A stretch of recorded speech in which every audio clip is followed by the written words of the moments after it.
everyone. Welcome to. Oh my god, why am I hearing myself? Welcome to. Oh my god, why am I hearing myself? Welcome to. Like 7 times I heard myself. Okay, hello everyone. Welcome to a much earlier stream than I usually do, but this is the Women Led Games Showcase, and I'm co-streaming along with many other wonderful streamers, and we are playing demos all by women creators. It just feels like I'm playing a bunch of demos the last couple weeks with the Indie Next Fest. Zakaria, welcome in. Okay, and before I forget, hello Ms. J, hello Ultra.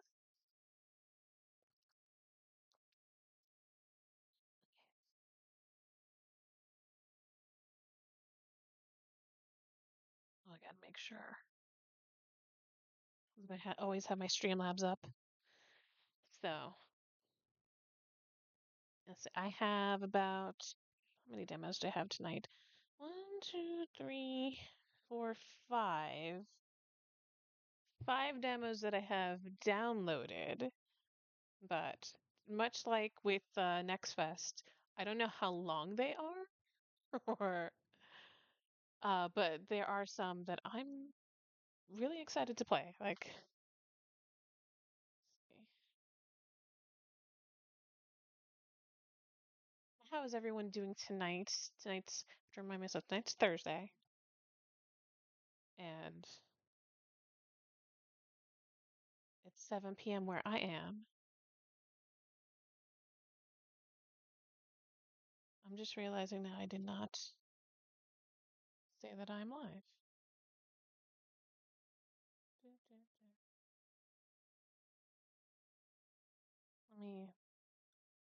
Let me do that before I start.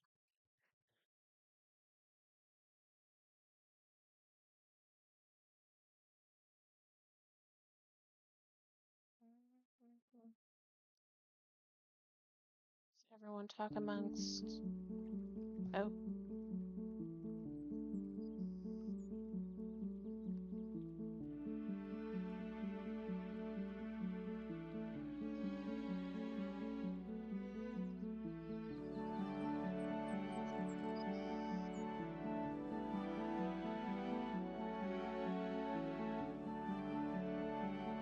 So this is build right now. Leave that up.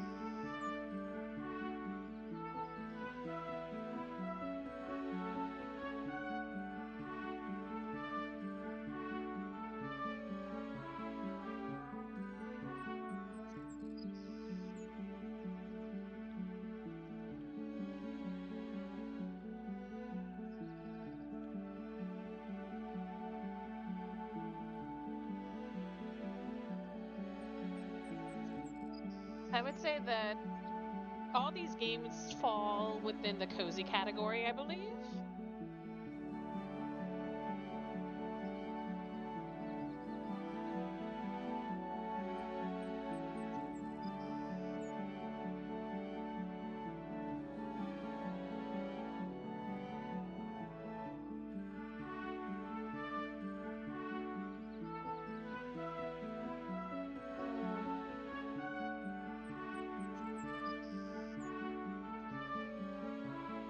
Pride, welcome in. I should have done this when my loading screen was happening, but I forgot. I'm trying to see if my friends are down for another session of D&D or what their plans might be since we've been on a little bit of D&D kick the past couple days.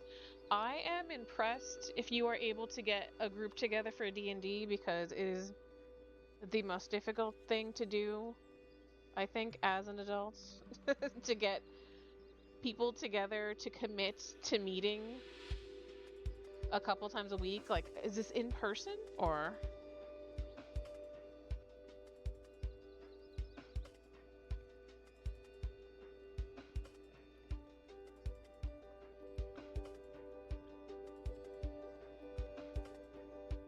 but I know that's like almost near impossible. Even if it's not in person, even if it's just online, to get to people to commit to something.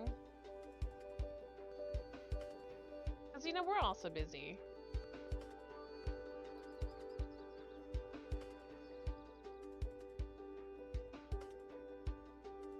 Okay. All right, so let's get to it. So this is Spilled. So this game was created, I believe this was on Kickstarter. Thank you so much for trying out my game. I'm Lanty. I'm making Spilled. While living on a boat 2 years ago, I paused school to follow my dream of making this game. It's actually releasing 26th of March, so very soon. No, online only since we all live in different states. Like I said, even that...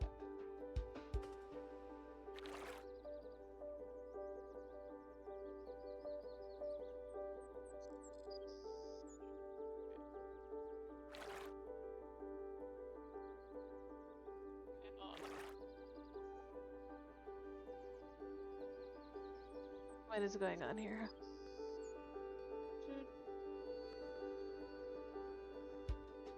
Something is happening to my computer.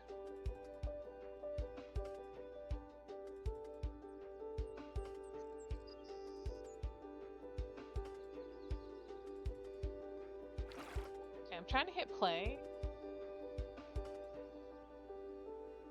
Let me...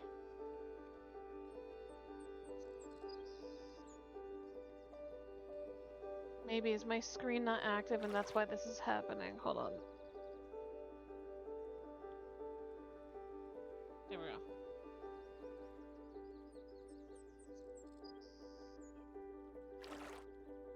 I can move this back and forth. Oh no. Hold on.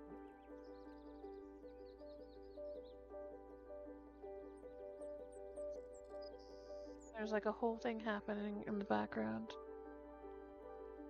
No.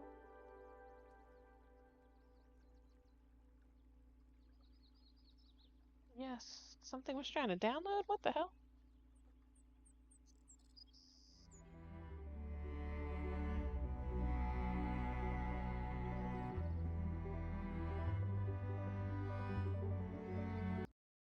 Okay, I'm gonna restart the game. And then maybe it will behave.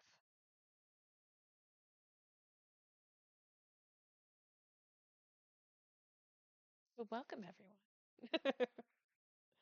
Welcome in Eastern Feathers.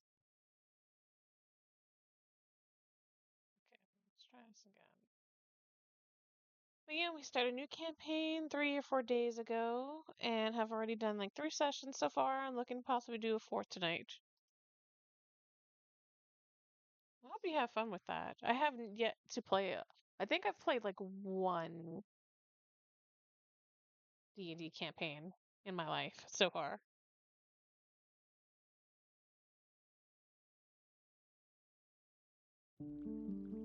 Okay.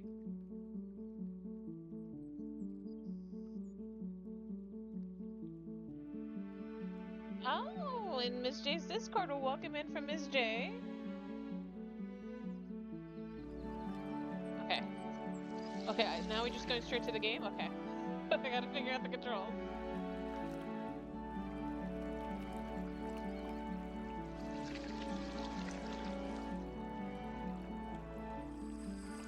Yes, I love Miss J. Okay. Wait, can you guys not see the game? Damn it, hold on. What is going on here?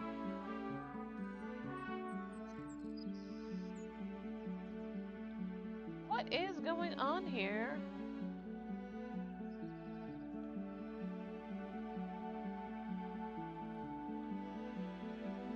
Let's see. There we go. Like, what happened? It was just a little literal green screen.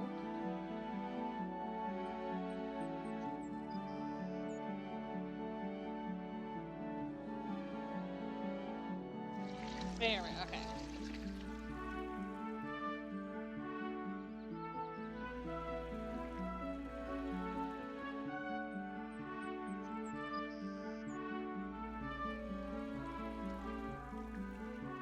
What is going on?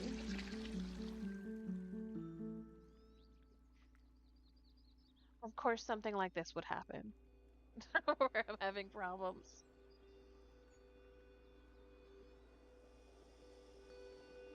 Like, the game is working fine for me, but it's not showing on the stream. Why is that?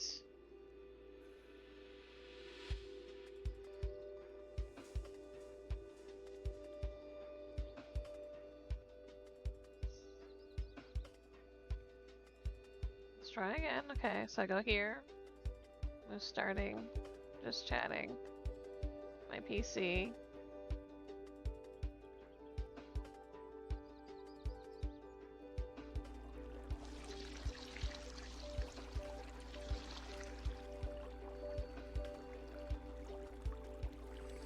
It's very interesting. I don't.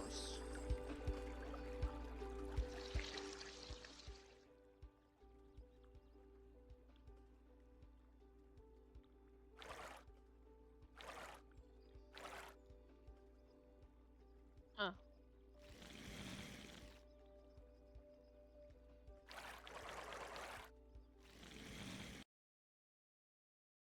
So I'm gonna quit the game again. Maybe should I try a different game or just give this a third shot? Because, like, I don't know why it's not displaying. Oh, well, I knew eventually I would have another stream problem.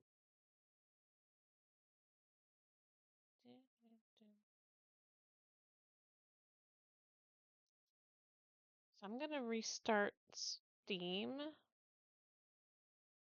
and see if that's like a thing on its own. Back to just chatting for a minute. Hello, guys. How are we tonight?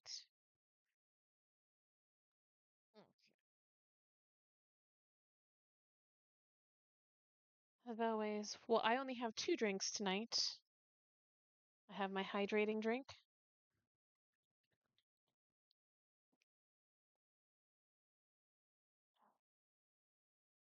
and my caffeinated drink. I still have a lot of it.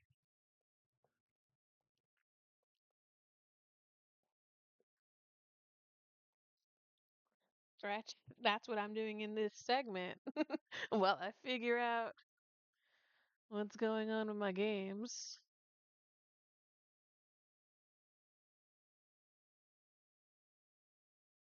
Mm-mm-mm.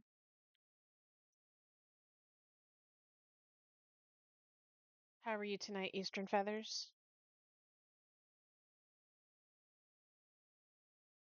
I know Zacario is playing D&D. I'm gonna try a different game.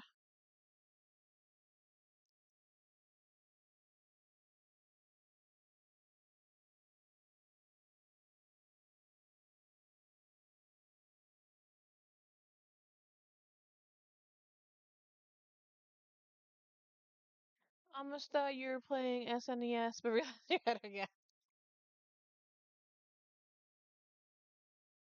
I thought that was a really cool graphic they gave us to use.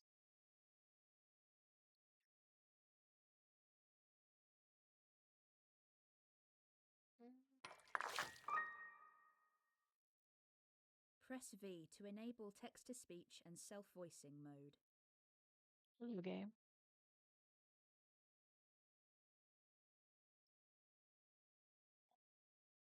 Okay.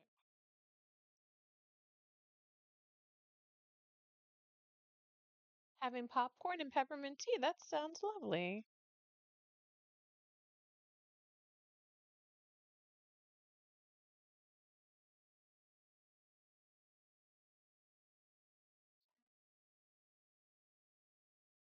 All right, so this is Spill the Beans.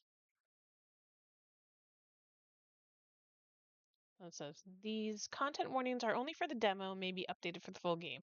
Crude language and implied drug use. Okay.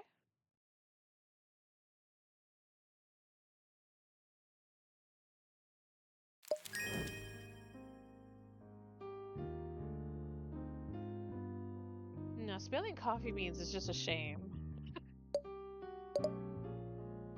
Okay. Oh, what is this? Music, bass, drums, pad, synth, silence? Okay, I don't want silence, but... Okay.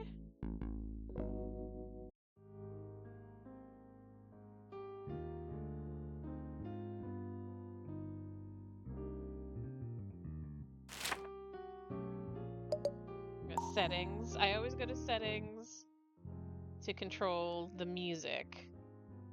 There you go. Text speed. Yeah, I like that. Skip unseen text, after choices. Censor. Oh, we can censor swearing. I think that's about it. Oh. Wait, no, maybe the sound effects too. Sound effects are pretty loud. Let me lower that too. Mute all text-to-speech audio notifications. Yeah. Maybe a little faster. Okay.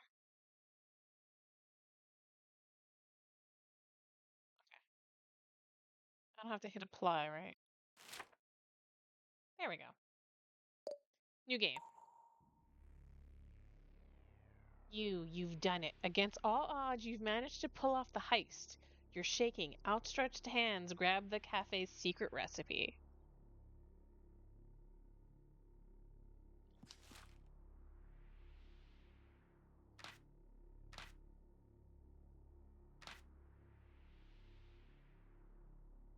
I wanted to go back to see if I can make the screen brighter. Because I'm old. I guess not. Let's go back. Okay. As its power pulses through your body, your heart aches, your breath flutters, mere echoes of what was taken from you, what will soon be yours again. But at this crucial moment, you can't help but think of the other people in this cafe. Did I just see a cat drinking from a coffee mug? Okay. The ones you're about to drag into a complicated criminal mess. You can only blame the scroll's influence for such inconvenient sympathies. If you were in your position, they'd do the same, wouldn't they? They'd know that after everything you've been through, this was the only option left. I can't wait to meet these characters. Okay. Hail and well met from Artiphas. People say that Artiphas County is the most magical place there is.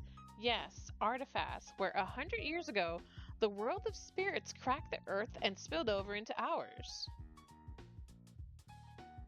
So, ooh, does that mean everyone's gonna be a magical creature? But now, those spirits work 9 to 5s. That sounds miserable. No, don't do that. Arcane power fuels cars and charges phones. This county, once the cradle of magic, has become as mundane as any other. That is the saddest thing ever. Is there gonna be like a unicorn in a business suit? And an unmagical human like yourself, among shape-shifting sirens, carbon fiber constructs, and wizards, you're exceptional. Exceptionally dull and exceptionally underestimated. No matter how much you tried to fit in, to love this place and all its wonders, it's never reciprocated. All it did was take. All it left you with was emptiness. So why not take something back? Steal everything the county denied from you. Fill that gnawing emptiness, then leave it behind forever. Luckily, you know what you need and exactly where to find it. The Familiar. A downtown cafe, noteworthy only for its secret recipe, locked tight in a back room. And conveniently enough, they're hiring so desperately that they aren't asking for experience or background checks.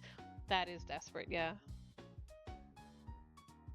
All that's left is to put together an application.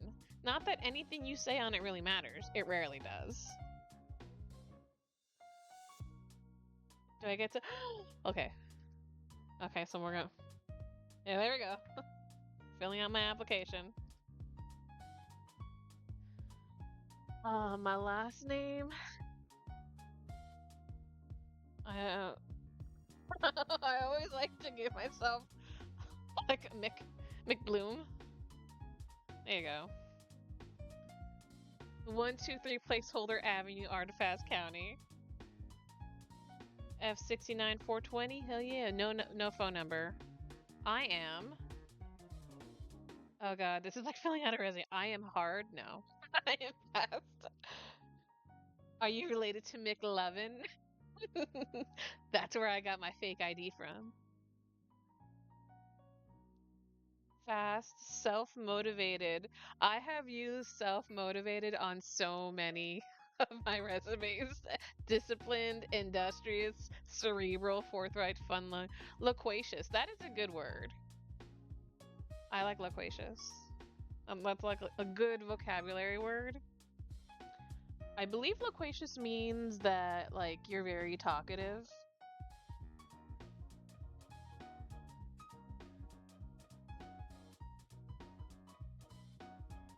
Yeah, see? I am a loquacious worker. You know, you're not talkative. Worker, learner, individual, professional, artisan, genius, under the thrill seeker, ship captain, wizard. I'm gonna put that on my next resume. I'm just gonna call myself a thrill seeker who loves a job well done, coffee, doing the work, social interaction, money, which is like, if we're honest, right? If we're honest with ourselves on every one of our resumes, we just like, I just want fucking money. Please. I want this job because I want money. Arcane power, justice, long walks on the beach. This isn't a dating profile. Destroying my enemies, myself who loves myself. Okay, no. I think everyone lies to get the... Yes, we do. Like, for my job, there was once a girl who interviewed for our position, and she said that she hates interacting with people. So that was way too honest, and of course she did not get the job because my job very much deals with a lot of social interaction. Who loves money? I'm just gonna be honest. Okay. Oh, I like it in the background. Self-affirmation exercise. How do people see you? Try to be honest. My name is Gloom McBoom. Oh, them? They're always sitting by themselves. Their face is hard to read, but the smile of theirs is unique. They sure are a mystery. Okay. Okay, so I'm putting a picture of myself. I can pick my skin color. I'm not that pale. I'm like... I think like that. Okay, there we go. And then... Like, technically my hair is like dark brown. It would be that, but...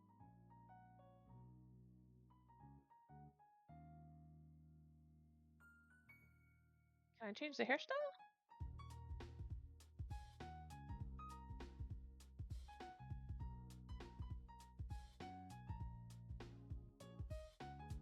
Oh, my hair color? So it is actually dark brown, which it is hard to see. I guess especially like in the lighting.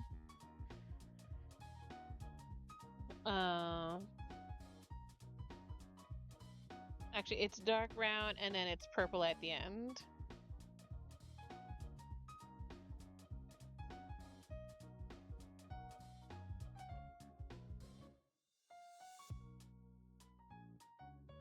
Yeah. It's hard to see that. In photos though, it's more visible. I wanna... Oh, here we go. That's how I change hairstyle. Okay. Perfect. Oh, that's nice. I can have a headscarf if I wanted.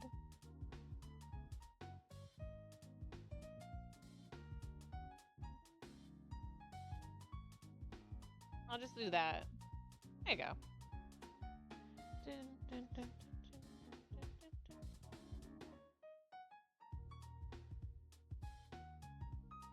Oh, I should probably update my stream title.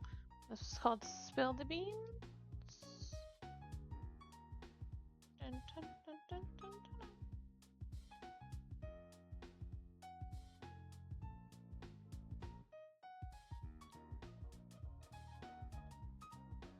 There we go.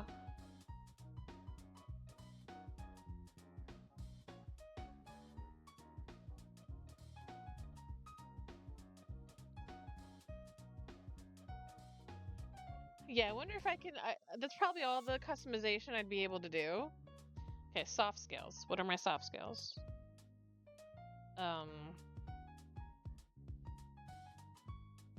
Passively confident, novice compromiser. No, I am a good listener. We gotta impress him.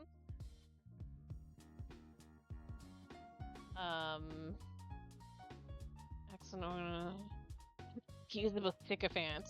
Miraculous expounder. Possible side improbable minion.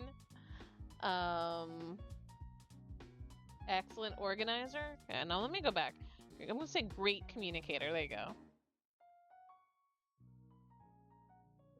Yeah, because we flub it. No one can see.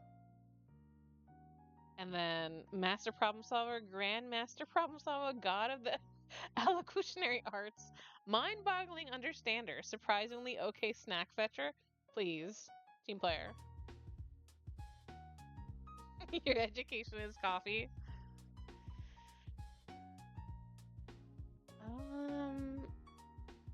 Yeah, let's do that. Mind-boggling understander.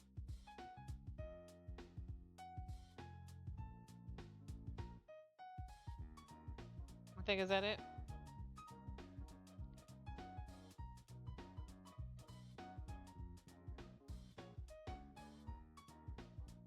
Okay. Games, yes! No problem.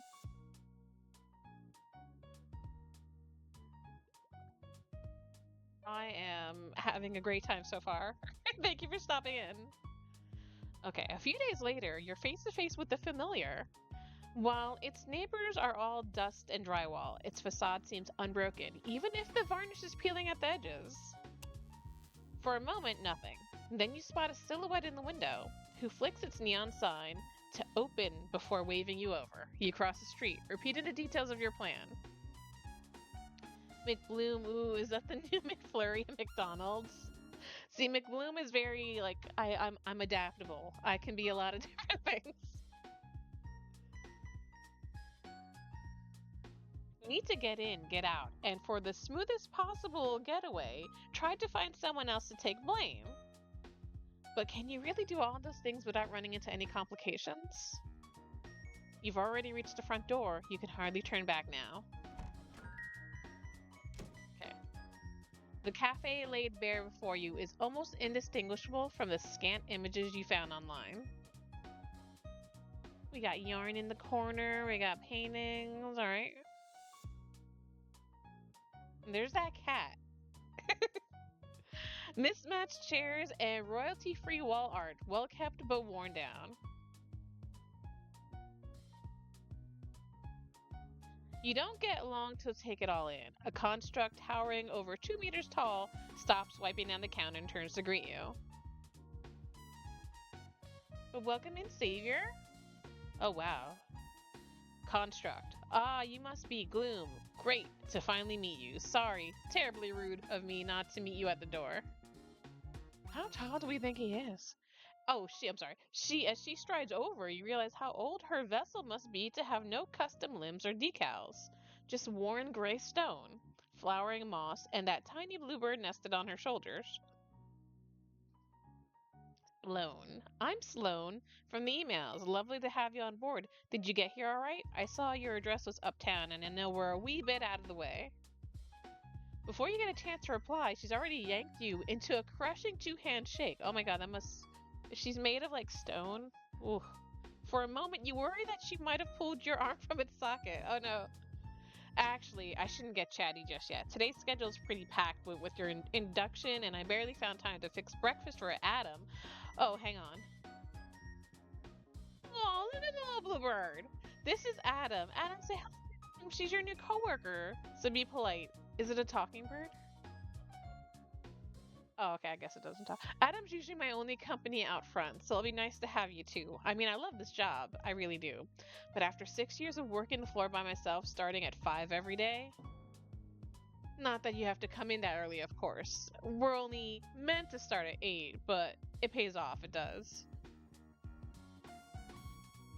As Sloane trails off, you have a chance to put your plan in motion. You spent a long time figuring out other people's so-called feelings, and just how easy they are to manipulate. If someone's in a good mood, they'll probably think better of you and suspect you less. Then again, if you make someone upset, they might make for an easier scapegoat under pressure. But what's best for Sloane? Better make that first impression count. She just looks so sad. Sad. Aww. Oh, I've worried you with that 5 a.m. thing, haven't I? Just want to stress that you don't have to do that, honest. That is a fair question. That depends how you pay for those extra hours. Okay. No, let's be nice. Let's be nice. Oh, that's sweet of you. I try to bring the best out of the old familiar. Good to know other people actually notice. The light flickers overhead before Sloane can finish her sentence. Oh, sorry, I thought that was fixed. Should call the electromancer once I get a free moment. Anyway, packed schedule. I've got pastries in the oven, then a delivery after. Come on, let's get you in uniform. If we're quick, I can show you how our recipe works before any customers arrive. Sloane strides through the doorway behind the counter, beckoning you into the kitchen beyond. It takes 3 steps to match just one of hers.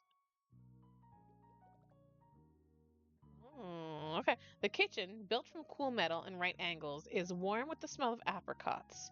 You breathe it in while Sloane roots through a nearby cabinet before suddenly sighing. I'll say this now. Sorry about the fit. She hands you an apron like her own. Exactly like her own. Actually, in that it's far too big for you. It's bound to slow you down and make you look utterly ridiculous. Your one should be here tomorrow. I hope this is alright in the meantime.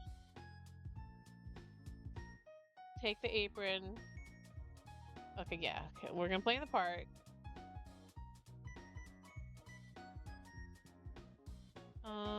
Don't take the apron. Yeah, it's true. If I wear it, then it's gonna be too clumpy and I can... Yeah, I'm gonna skip the uniform. You're not stealing anything in something so unwieldy. Oh, sure. Do take a name tag at least, just so everyone knows you're actually supposed to work here. As you pin your name tag onto your unaproned self, Sloane smiles. It's a stretched, strained smile that pulls her whole face taut. Look, I'm sure not everything you've heard about this place has been grand, but once you put in a little elbow grease, she really shines. And I've got a lot of elbow grease. I just wanted to say that you wouldn't be here if I didn't think you had the same drive. Your application told me that much. Yeah, we're a loquacious thrill seeker. Okay, although in future, maybe don't say that you're, what was it? A mind-boggling understander? To some, that could come across as you having notions of your abilities. But at the end of the day, those are just words. Your experience was really what settled it. I mean, it must have been quite a privilege to work for... Sloane is cut short by a buzz from her phone. Ah, pastries. Why don't you pop into the office while I grab those? Fred, your manager, I should say, ought to be ready. A big gray door on your right. Best of luck. What? We have a manager? What? You take 6 steps towards the office, a hiss of heat escaping the oven behind you. Beyond lies Fred, the owner, the one from the newspaper, the one whose recipe you're here for. Is he the cat? The cat. You ease the door open, but no one greets you. Your eyes are immediately drawn to the colossal metal safe that occupies a quarter of the room, just a few steps away. So, what is it do we think about this formula that's so top secret that has us acting like freaking Plankton from SpongeBob?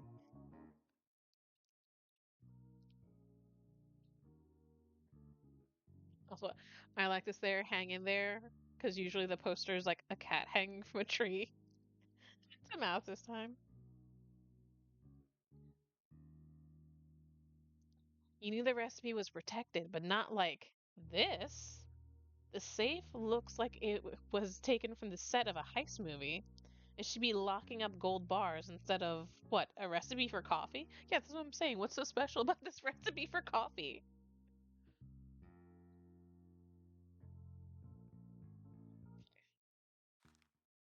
As you run a hand across its surface, wondering just how you're going to crack it open, there's a rustle nearby. You snap upright with a bolt of unbidden adrenaline.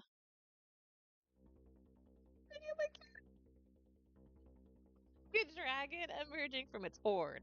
A tiny, gold eyed tuxedo cat rouses from a pet bed on top of the safe. He blinks stickily, then suddenly glares at you, fur on end, eyes aglow. Don't touch my shit.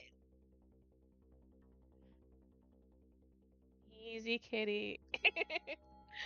Spits the words at you like darts, light crackling through his panicked eyes. The air in the room starts getting heavier, as if brewing into a thundercloud.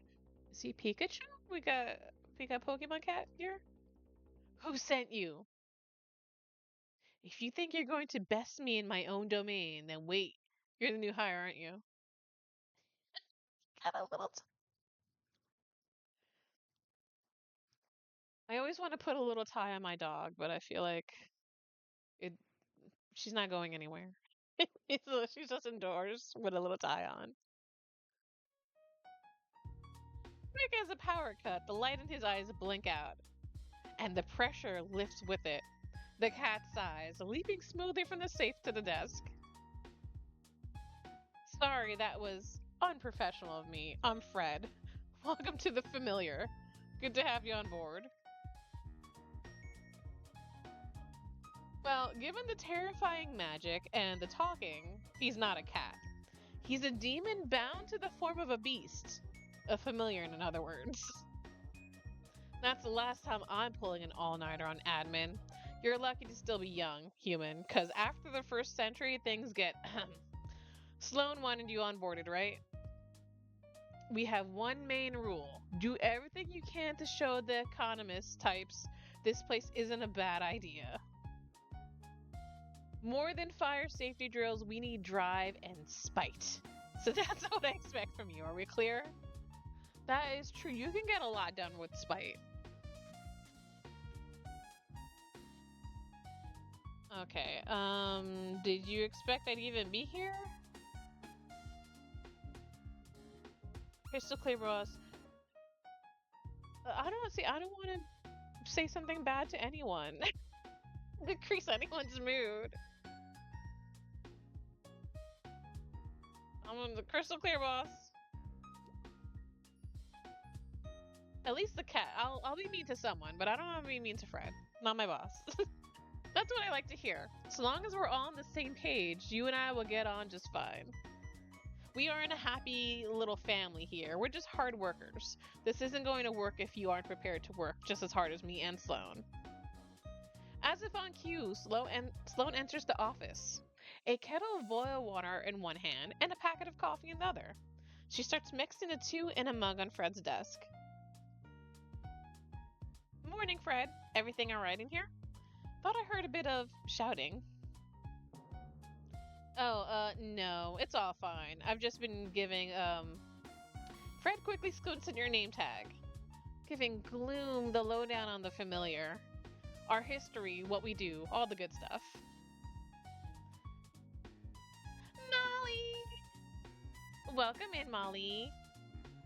Sloan gazes at Fred, tracing the tiredness of his eyes. Her smile dims a little. Oh, that's nice. I can join you now if you like. We can go over the finer details together. If you've got time, by all means. My boss is a talking cat. With firm movements, Sloane puts the kettle down and closes the door behind her. Fred's eyes lock onto your name tag again as he reads it under his breath. So, Gloom, let's get down to business. We're open 8 to 5 most days, but your shift goes 30 minutes longer at the end for closing. Anything after that is overtime. I can give you the forms. Aprons go on the hooks in the kitchen. If anything gets spilled on it, don't be afraid to excuse yourself and replace it as soon as you can. Oh, and if you're going to excuse yourself, and on it goes. Sloane and Fred don't speak to you as two different people, but as two halves of one business. Efficient, organized, and trusting one another as best they can. That should be most of it. I'll be with you at the counter for your training, so don't hesitate to ask me any questions. She's cut off again by her phone. Oh, excuse me. Dave. Who the hell's Dave? Hey, Sloane, just unloaded the van out back, so there's your heads up. Dave, I'll be there. I should be off. Need to give my signature for the deliveries. Thanks again, Fred. Oh, Gloom, before you join her, I'm sure you've heard about our recipe. Must be dying to learn what makes the Familiar's coffee so irresistible. Yes, but it's not so much a set of instructions as it is, well, I won't get too arcane with you. It's more of a background thing. Like the internet, you use that, right? Point being, even if you don't see it, it'd still be working its magic back here. In a drill-proof, bomb-proof, 6-gate safe, which only me and Sloane can open. Also, I cursed it. So how are we gonna get into this? So it's protected against teleport-based attacks too, of course. Oh, Sloane offered it. No, that's too suspicious. No, I don't want it. That's a creep. Yeah, no.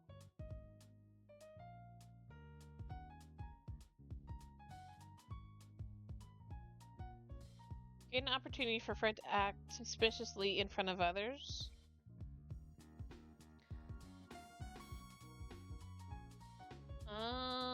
Okay, no, I gotta play this smart for later, so maybe, I'll say this, that she offered to show me the recipe earlier.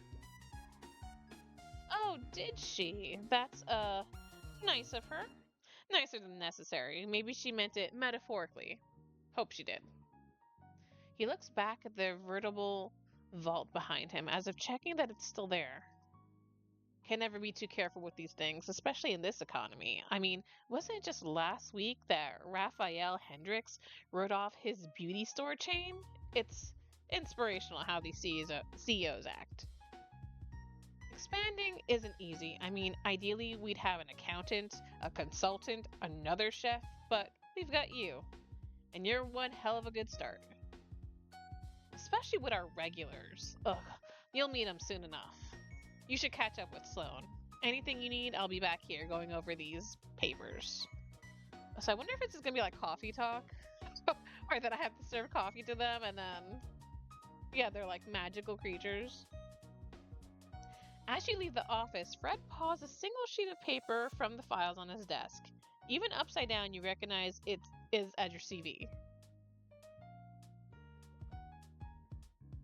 Not a moment after you enter the kitchen, someone waves at you from the back door. See, let's be suspicious of Dave. Why can't Dave be the one who stole things and, you know... Oh, excuse me. I have a little snack here. What the fuck is in this?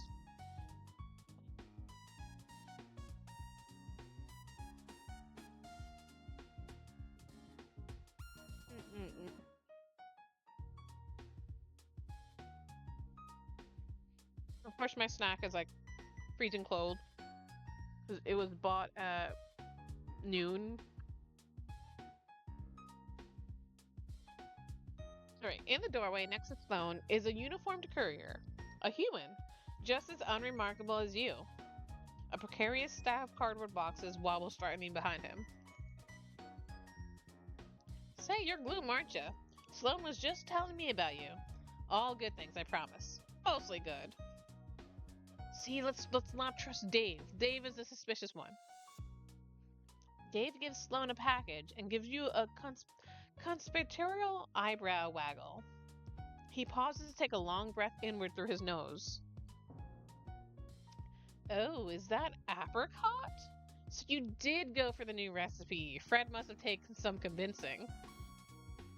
I'm just trying it out. We'll see how they sell first. Hey, if I come by once I'm off work, that's one customer right there. Guaranteed. I don't like Dave. Sloane breaks away to put each package in its right place. Dave looks at you, eyes glistening. Hiya, Gloom. Have a good first day, yeah?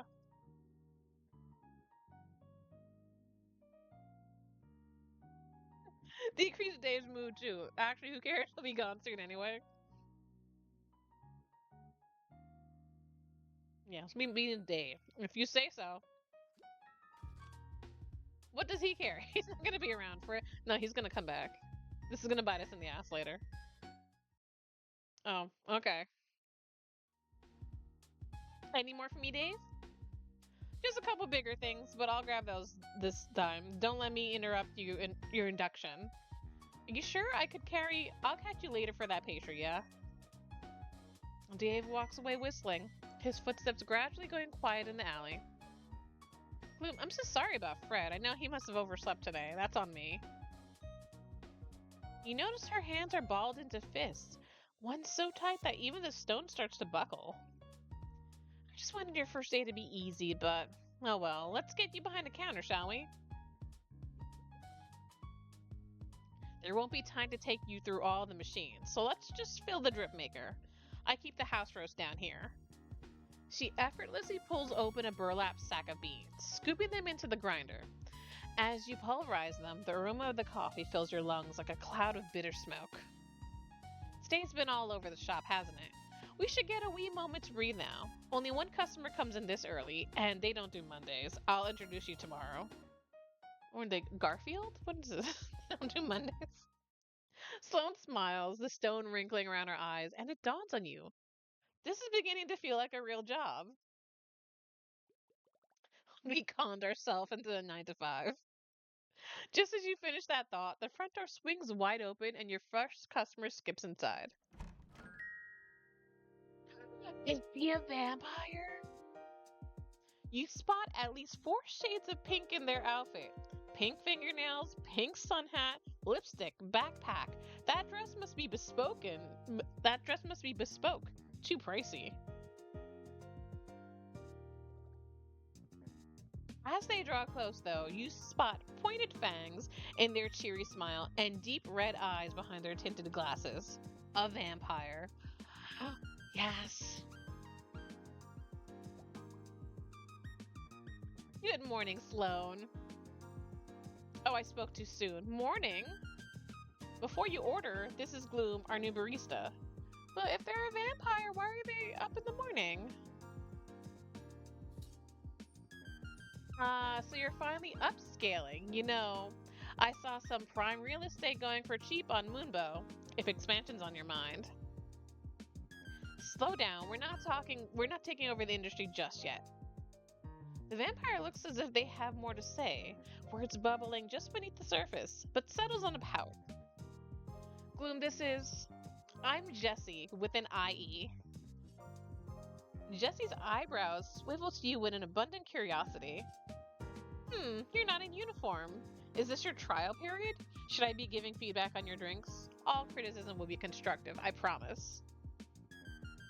Oh no, it's nothing like that. Just a supply chain issue. What'll it be this time, Jessie? A hot chocolate, please, and I'll have it with, whipped cream, nutmeg, caramel, marshmallows.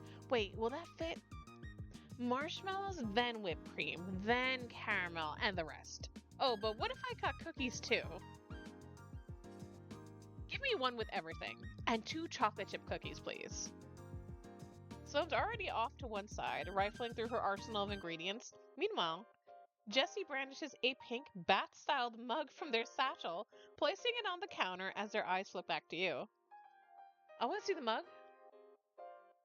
Even if Sloane and Fred aren't aiming for world domination yet, They're still on the front line of their expansion plans. They're investing a lot of trust in you. So tell me, do you feel like a good investment? How far are you willing to go to succeed? I do love this look of her. Just all pink and a vampire who has a sweet tooth, apparently. Well, it's just a job, but, I want to be nice to her too. I'll do anything. The vampire peers deep into your eyes, then nods as if confirming a suspicion they had. Good. So, Jessie, what brings you here on this lovely Monday morning? Are you trying out a new schedule? Oh no, much more exciting than that. I've got a meeting with the board after this, so I came here to prepare. It'll go much smoother with something sweet. Ah, for your infamous internship. How is your family treating you then? About as well as usual. Trust me, I'd much rather be here to help the familiar. But then Fred's just like everyone else. He sees my last name is Hendricks and thinks I'm some sorcerous corporate spy out to suck the proverbial blood from his business. Of course, the Hendricks. Rich, powerful, and most troubling for you, magically talented. Jessie looks at you, anticipating your judgment with a flat smile. Fred did say he was looking for a consultant. He called your father cashing out on a failed business inspirational.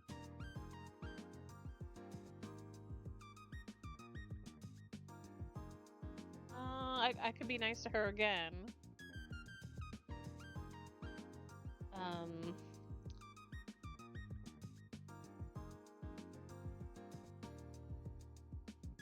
I feel like I have to be calculating.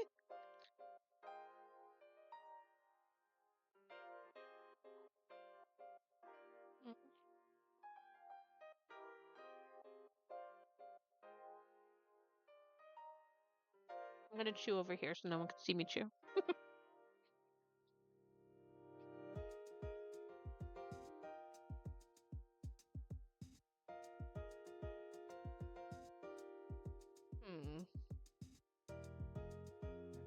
That was already nice to her.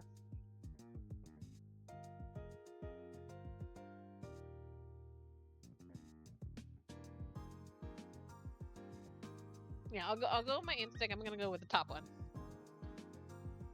Really? Oh, but I don't have the time. But if it is just a few minutes, okay, I'll show him a few proposals if I catch him. Thank you.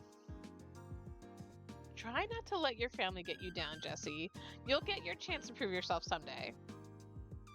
Well, if all goes according to plan, that chances should come today. Fingers crossed.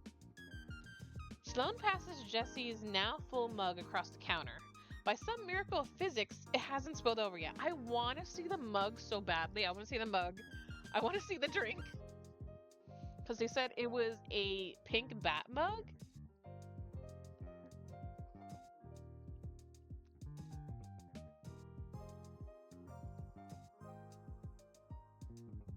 Maybe this was a bit ambitious.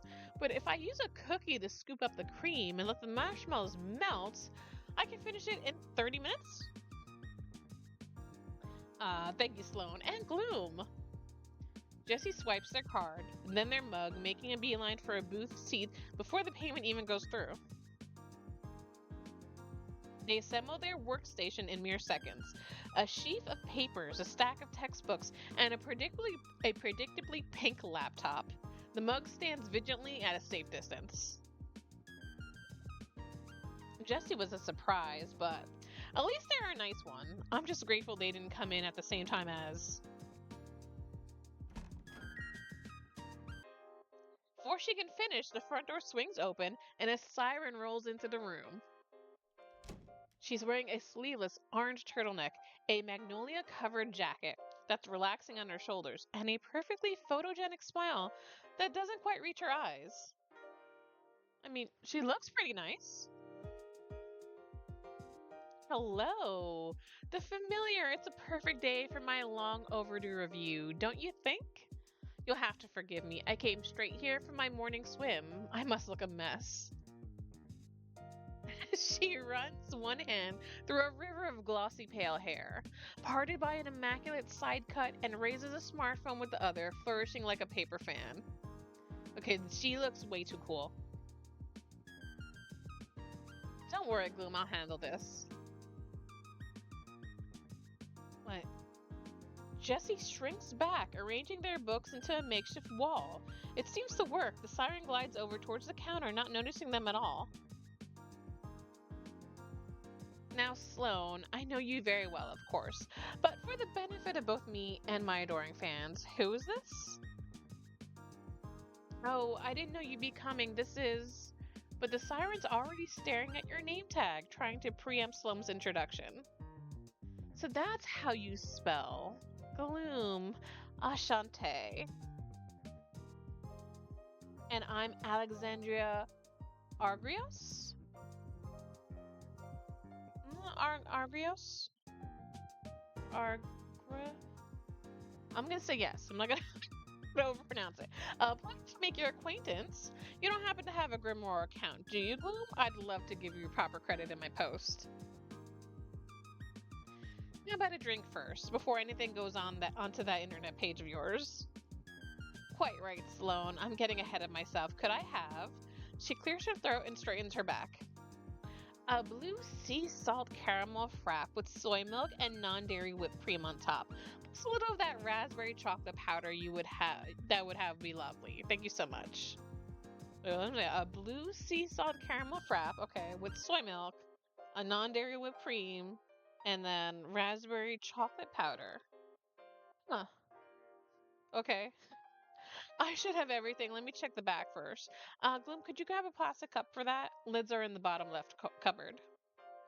Wait, do you have any of those little fish cookies? Ah, she's gone. In the silence, Alexandria's smile slides off her face. She sighs sharply through her nose. Are you alright? I know this whole song and dance can be quite overwhelming if you aren't prepared. But then you don't know who I am anyway, do you?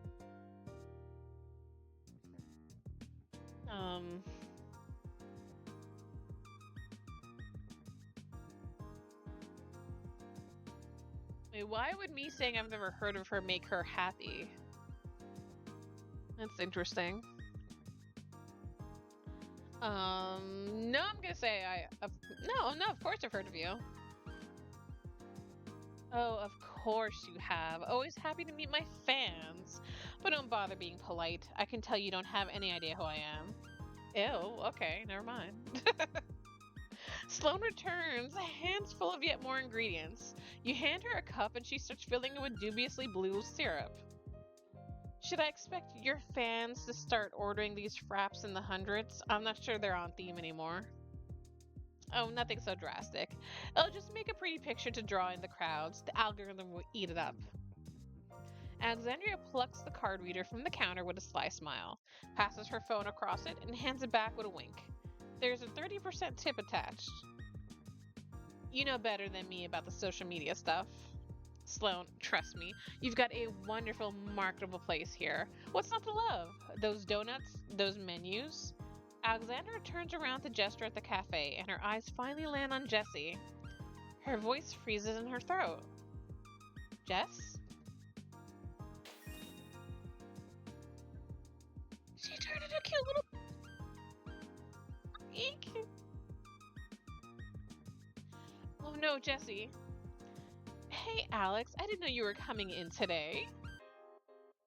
Well, you might have known if you followed me on Grim. Forget it. Do you...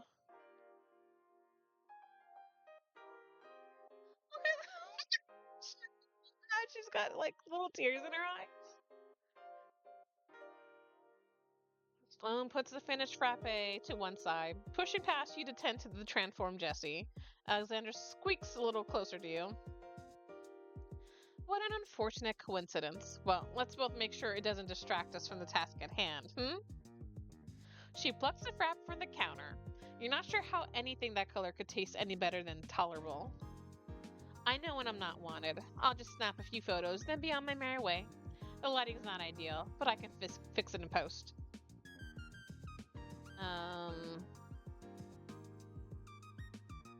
Feel free to dim the lights. The switch is right there. So Jesse really didn't know you were coming, but they seem so organized. I don't know. I kind of don't like Alexandra.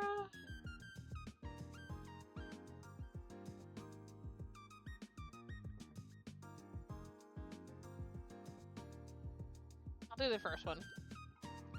Oh, so there it is. I'll fiddle it once I got the post written up. We both want to show the familiar in the best possible light, don't we? With a final smile, Alexandra takes her drink to the cafe's centermost table, posing it like an art exhibit. Jessie, still a bat, keeps staring at her, but she doesn't look back. With an exhausted puff of smoke, Jessie returns to their original form and slumps into their seat, eyes wandering to the crescent moon bracelet on their wrist. Sloane returns after confirming they're okay.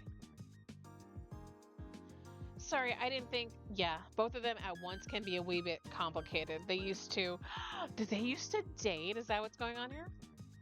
She's cut off by a sound of a motorbike revving down outside, heralding the arrival of your third customer.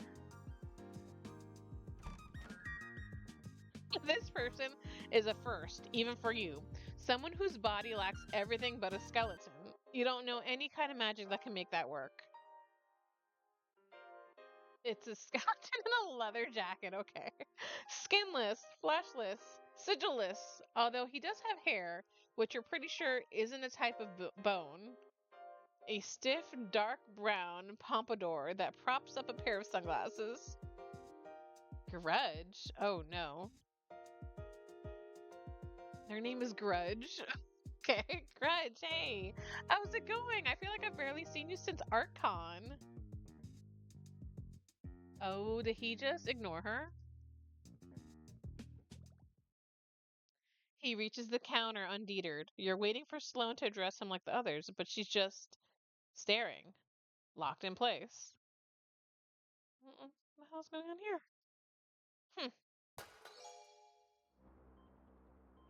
So you're the new barista. Good job of making it this far.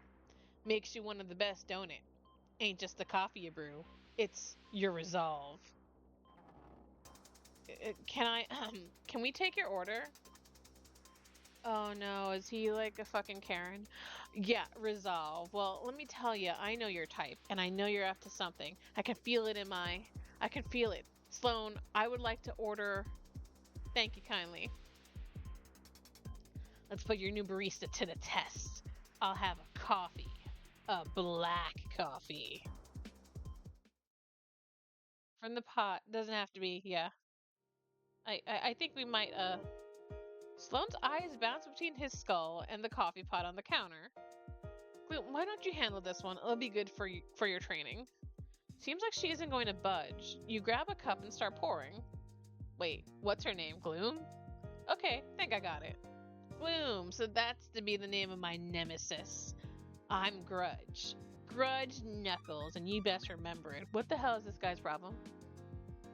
Even if Frederick gave you this job instead of me, there's bound to be cracks in your meticulous facade.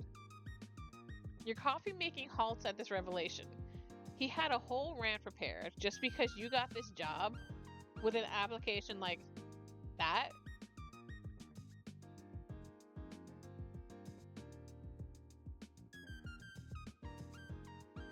Yeah, why would I be nice to him? Yeah, making it obvious why they didn't pick you. Hitting me right in my non-existent heart. You're gonna make a fine nemesis, that's for sure. Make it as it pains me, much as it pains me physically.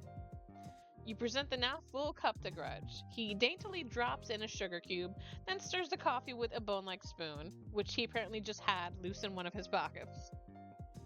Nice try, Gloom, but I know coffee when I see it, so there's no way this... He puts it to his jawbone and takes a delicate sip.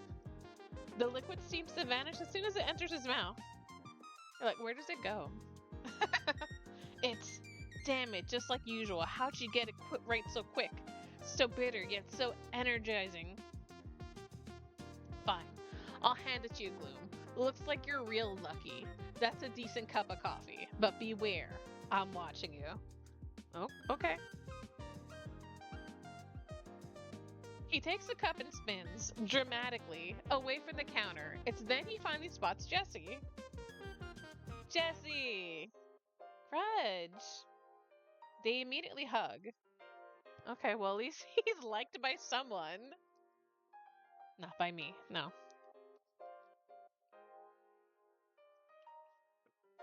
Alright. It's so good to see you. Why didn't you pipe up earlier? I was waiting for you to finish. It sounded like you had a lot to get off your chest. Oh yeah, you heard that. Sorry, it was just a personal. Doesn't matter. How's your job going? I could tell you, but I've not got long. Are you sure they don't want something with your coffee? Sloane's made some great cookies today, and I'd be happy to buy. Oh, no.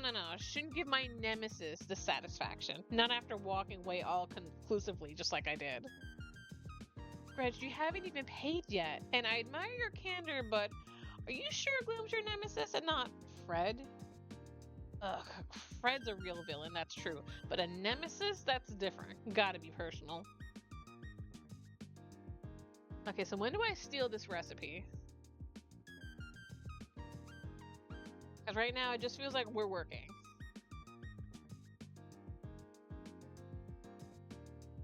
We've did the big con to just work.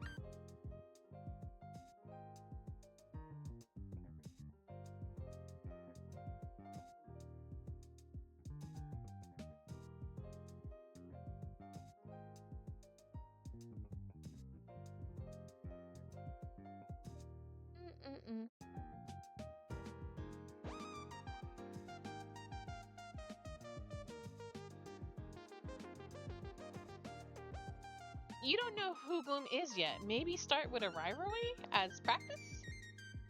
A rival, eh? Having a lovely time at... No, I've used lovely last time. They'll think that's insincere. Ugh, what if? Oh, almost forgot, Alex. How you doing? All good over there? Reggie, I didn't see you come in. What a coincidence to run into both you and Jessie today. Well, that's funny you're here, actually. There was something I wanted to... I'll just talk to you later. You too, Jess, if you're busy. Sorry, I should pay for this. Grudge sheepishly returns to the counter, hands fishing through his jacket pocket for some loose coins. Well, I'm back. Got too caught in the whole confrontation to give you your money, even if most of it's gone straight into Fred's pockets. Ugh.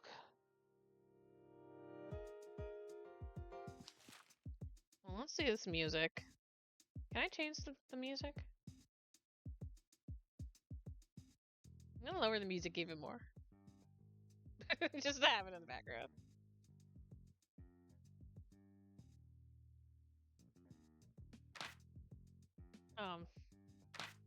Okay. None of this is available in the demo. Alright.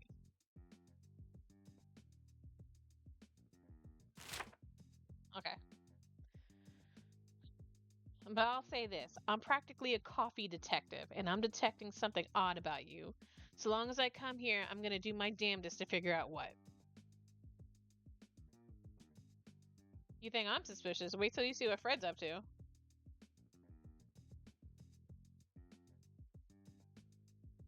Oh, that's okay, Ms. J. This is my second game. The first one was giving my stream some trouble. I don't know why.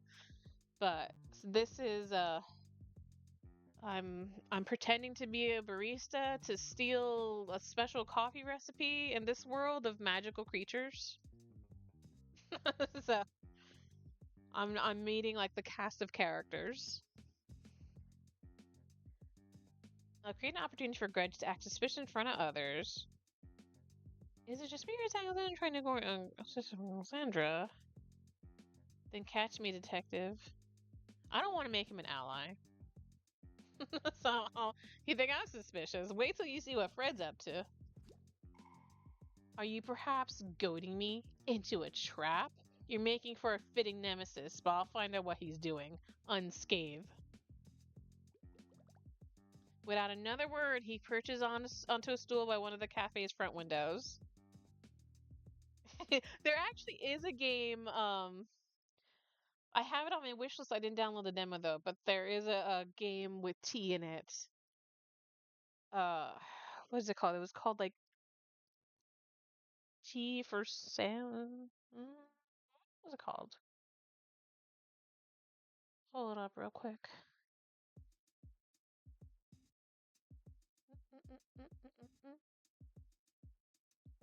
A T for Santa. That's another one of the demos that I have. Oh no, I don't want to. There we go. And that's where you're like, it's a T for Santa. It's a story-driven exploration game set in the mountains of a Slavic-inspired fantasy world. Discover recipes, forage for ingredients, and cook traditional dishes to restore the balance between the mountain spirits and the villagers below.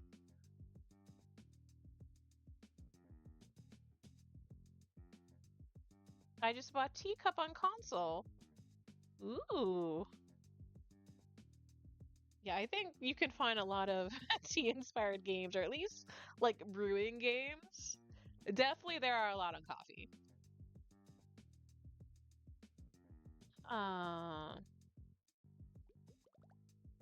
Okay, good job, Gloom. Now would be a good moment to put his purchase into the register.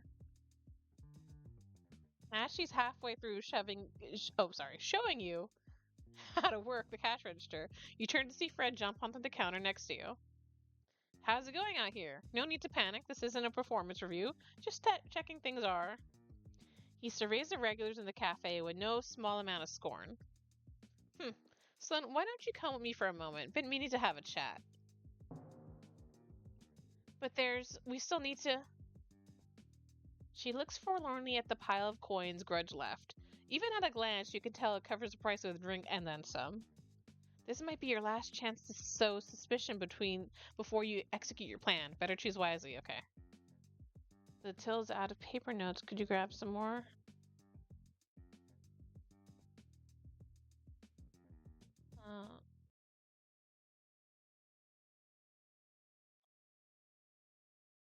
Let's throw more suspicion on Grudge.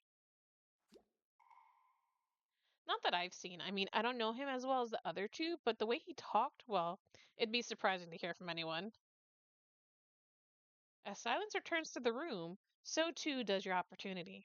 But you can't help but overhear Fred and Sloane's hushed conversation in the kitchen. I'm just saying, if our best regulars keep bringing in their drama here, no one else is going to want to stay. With a sigh, Sloane leans against the kitchen island, the full weight of this morning's events seeming to suddenly sit on her shoulders.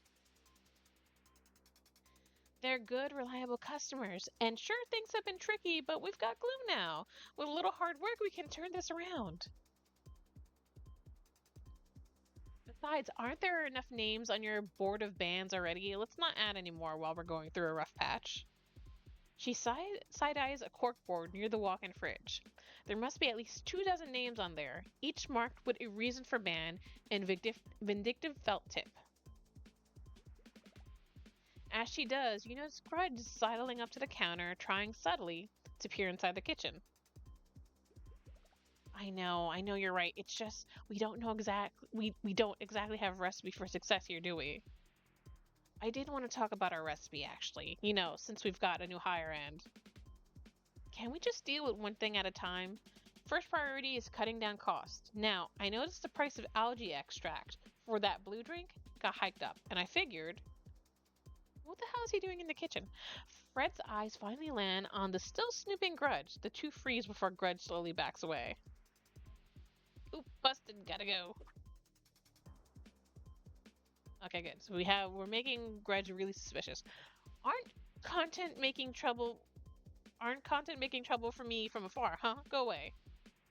Oh, sorry. Aren't content making... There we go. Okay, yeah, I can read. Who was that? 3 guesses. If that punk wants trouble, I'll give it to him. Wait here, Sloane. What are you doing now, Fred?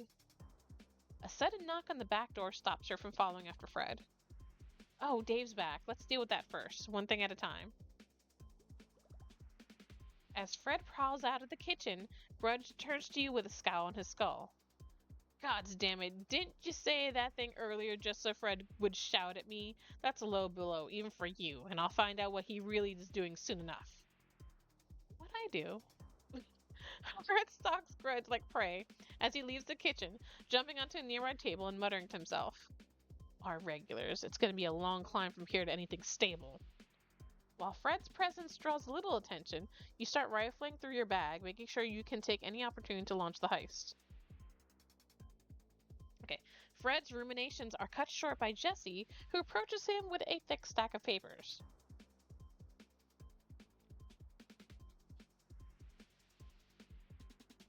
I want us to pull the heist already. Hello, Frederick. Rumor is you're expanding the Familiar. Very exciting. I'd love to get on board, and I've had thoughts on how to optimize drink prices. Oh, Jezebel, that's kind of you. But we're taking expansion slow and steady. You know the pitfalls we could fall into pretty well, don't you? I just think there's a lot I can offer. I can offer the Familiar. Sloan can vouch for my contract writing work. The Familiar deserves all the help it can get. At this point, Grudge takes notice of this conversation, silently shaking his head. Look, Jezebel, if you've already got contracts for me to sign, you've got the wrong idea about working with me. Thought you would have learned that after last time. I see. Maybe later then. Jesse gives Fred a nod and walks away, conceding his point. Grudge immediately moves to reassure them, Skelta hand to shoulder. What's he doing out here? Looks like he's just contemplating. What, whether he should kick me out for good this time? I don't know. Right, who's messing with the lights? You turn to spot Alexandra fiddling with the dimmer switch that you pointed out earlier. Of course, I should have just kept my photos washed out instead of trying to make your cafe look better. My mistake. She tries to turn the knob back, but the lights don't stop flickering. Alexandra, I've got bigger things to worry about than photographs right now. Could you leave me in peace for just a moment and don't call me Freddy ever again? Bigger things? What bigger things, Fred? We're all you got. Maybe start acting like it. Grudge, maybe don't. Here it is, right on cue, the shouting match. Is he gonna get electric again? It's then that Sloan joins you in the main room, dusting her hands clean from Dave's latest package. Finally, Fred, are you doing alright? Sloan stands still at the sight of Grudge and Fred's stare down. She gazes into his hollow sockets. As she registers the flickering lights and a sheepish Alexandra near the switch, her face falls. Oh no, the electrics aren't good, Alexandra. Let me deal with that. Alexandra, with no small amount of embarrassment, watches Sloan open the light switch to attempt some hasty repairs. For fuck's sake, could everyone just give me 5 seconds of peace? 5 seconds, that's all I'm asking for. Very reasonable. No. We've got a new hire today, and if this is the impression we're giving her, we'll be doing her a disservice. Now, if you'll excuse me, I've got a new hire to attend to, without any more interruptions. As Fred starts to turn around, you scramble for your bag, knowing you have mere milliseconds to execute your plan. How fortunate, then, that you've sowed a little more chaos in advance. Because it's this precise moment when Grudge chooses to fire his parting shot. I know you're hiding something, Fred. What the fuck are you talking about? Jesse looks down at their stack of papers, gloom gathering on their brow. I think that's like the word gloom, not my name. So they're not even going to look at you're not even going to look at my proposals? If you want to talk, Jezebel, we'll do it later. Just then, the lights turn off completely, whether a result of Alexandra's meddling or Sloan's attempt to undo it. You aren't going to waste time wondering. You've done enough to distract everyone. You're not going to get a better chance than right now. Okay, we're doing this. All right. You reach into your bag, and in an instant, all the lights and sound is sucked from the room. The sounds of panic are quickly quelled by the magic now pulsing from your cozy sleep tight blackout blanket. My what? Even in the silent darkness, you won't have long before everyone gets a sense of their surroundings. But you've been over this plan too many times to fail now. Okay, step 1. Take 3 steps into the kitchen, then 5, no 6 to the right. You paw for the door handle and slip into the office, thankful that there wasn't an apron to stop you. Step 2. 1, 2, 3 steps, and you feel the cool surface of the safe against your fingers. Step 3. Reach into your bag and give your can of Curse Be Gone a shake. I want a can of Curse Be Gone. A few sprays on the safe, and the ward's already flaking off. But there's something else. A sound cutting through the silence, like lightning crackling, like lightning. Like lightning crackling, like lightning? What? Fred's casting a counterspell. You don't have long. Step 4. Spin the wheel and heave the safe door open. Feel around inside until... You've done it. Against all odds, you've managed to pull off the heist. And did a decent job of it, too. Your shaking outstretched hands grab the cafe's secret recipe before stuffing it into the tiny pocket dimension of your teleportable lunchbox. But at this crucial moment, you can't help but think of the other people in the cafe, and who, if anyone, you should try to pin this on. You exhale, but the sound is too clear. Fred's counterspell is taking hold. Even if you put all your weight on the safe door, you wouldn't have time to close it properly. The best you can do is return as quickly and quietly as you can. As you take careful steps back to the counter, you try your best to control your breathing, to not let the exhilaration show. It's been so long. But as you take careful steps back to the counter and the darkness finally dissipates, you know you're not safe yet. You've got to find an exit in the ensuing chaos without arousing suspicion, somehow. I saw him fly across as the silent darkness lifts from the cafe. The first thing you see is Fred bounding through the kitchen, crashing through the cat flap to the office. Is everything okay in here? No one's hurt? Okay, I know how this looks. That's the last time I handled the lights, but I don't think blackouts usually come with spontaneous hearing loss. It is possible with light and sound enhancements. These glitches can happen, but it's rare they're as dramatic as that. Jesse, we don't have any enchantments like that. This wasn't planned. Huh. Fred's plot must be even trickier than I thought. Where'd he go anyhow? Before anyone can move, Fred rushes back into the room. Nobody leaves. His eyes crackle gold, and chains of light fly across the cafe.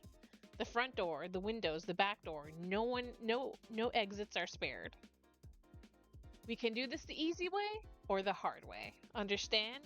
And if you aren't going to turn yourself in, I'll just root you out myself. What? I'm sorry, but whatever just happened is your business. I'm not missing my meeting. I'm sure you have a plan, Frederick, but is it really necessary to trap us inside your lovely cafe? If you wanted us to stay, you didn't have to do that. And what are you accusing us of exactly? Sitting perfectly still while your lights went weird? Fred, what's going on? While the lights were out, someone went into my office and somehow opened the safe, which means one of the people in this room has stolen our secret recipe. It's as if the whole room flinches. Suddenly, everyone's looking at everyone else, wide-eyed, searching their faces for the slightest trace of an answer. As Fred reaches the end of his sentence, you notice his gaze linger on Sloane before returning to the crowd. Sloane looks grudge over with a furrowed brow, although she seems less suspicious and more just sad. Most importantly, however, no one seems to regard you for very long. But that means, no, this is fine. We can deal with it. It's alright. As unfortunate as this is, I do have a meeting to attend, and I'd rather not get caught up in this. Huh, good luck getting past my magic. I may only be a familiar, but I promise if you try to leave, you'll regret it. Jesse's eyes flicker across Fred's barrier, prying for any weaknesses in the spellcraft. Frederick, this is utterly absurd. We've all got better things to do than play petty parts in your amateur theatrics. Yeah, and how do you know it's just one thief? What if it's a conspiracy of all of us, finally getting our revenge? We don't have to act like vigilantes. I'll just call the police and... Enough. This place is sealed and nobody leaves till we find our thief. Thief, singular. Grudge, because if it was any more, you might have actually succeeded. As for the ACPD, Sloan, fine, I'll call them. I'm betting they'll take their sweet taxpayer-funded time getting here, then label this as unsolvable. But I'm not risking anyone making a break for it in the meantime, so we're going to sit here like adults and get our facts straight. Understand? Now, did anyone notice anybody acting strange? Anything suspicious at all? Might get this over with faster if you fess up now. The room exchanges uncomfortable glances before someone pipes up. You know what? Let's address this now. Would you mind telling us why you were spying on us in the kitchen, Grudge? He was. Grudge frowns at you before replying. Well, clearly my suspicions were well-founded, weren't they? Not like I overheard nothing important anyhow. I was the one who stopped Alexandra from messing around with the lights. Maybe she short-circuited the electrics by accident. And what? That this was a prelude to this? Just a fun little hint? You can't be serious. Gloom suggested it, so I thought it'd be fine. Jesse, I didn't think you wanted to get in with Fred after all the shouting matches we had. You wanted access to the heart of this business. Metaphorically speaking. You really could have phrased that better, Grudgy. That's got nothing to do with this. I've got the impression that he needed more staff. So they are throwing my name into the suspicion. Hey, if you wanted to steal from Fred, I'd support you. Well, great start, everybody. At this rate, we'll have our recipe back within the next 1,000 years. There's no use trusting anyone here, is there? I know how these stories go. You've all got some kind of motive.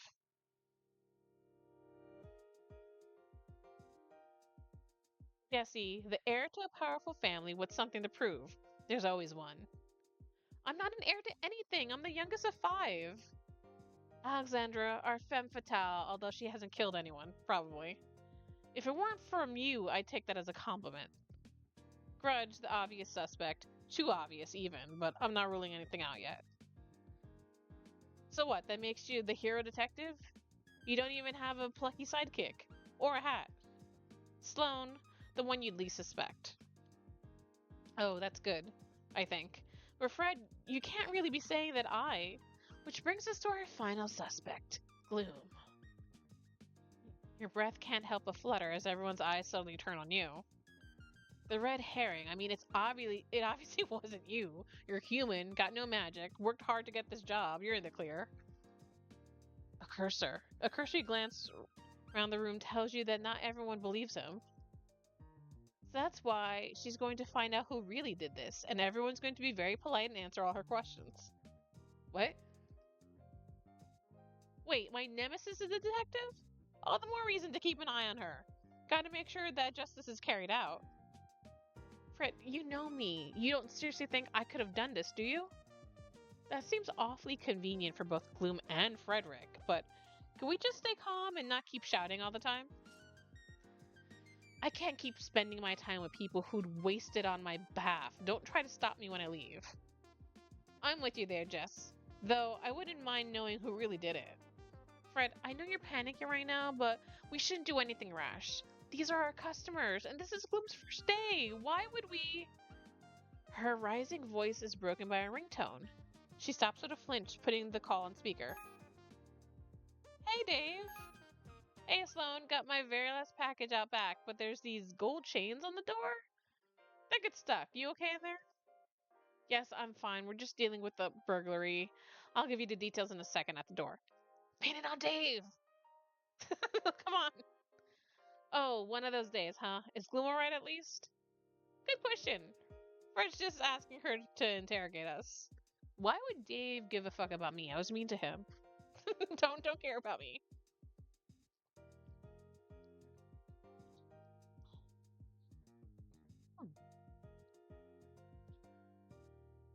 Look, I know it's unorthodox, but we all need that recipe. This is our best option for the cafe. For the cafe? I always knew you hated your customers, but this just confirms it. No grudge, just you. Can we please not fight already? We're not going to solve whatever this is by shouting. Yeah, it's getting a bit loud over the speaker. What do you actually want to do? If I'm getting paid either way, I might as well. I can't believe that. Let's all calm down. We're on the same side. I don't know. This is a pretty bad. Let's all calm down.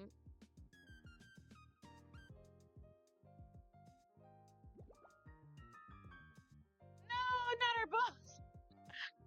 Oh no, and okay, damn it. Are we? I'm not sticking around to watch this petty theft get solved. Petty? Yeah, like we're all on the same side. Everyone's a suspect. Even so, I agree that we shouldn't start with this antagonism. I'm sure we can all sort everything out with a little decorum. And hey, if we are on the same side, I can help Gloom solve the case. Look, are we doing this or not, Gloom? No matter how strange Fred's idea might be, it could put you in a better position until you can make your getaway. Time to lean in on scapegoat part of your plan. Okay, so as he starts bounding into the kitchen, you shrug and go along with him. Sloane finishes her call with Dave before following with heavy footsteps. Silence takes the space you leave behind.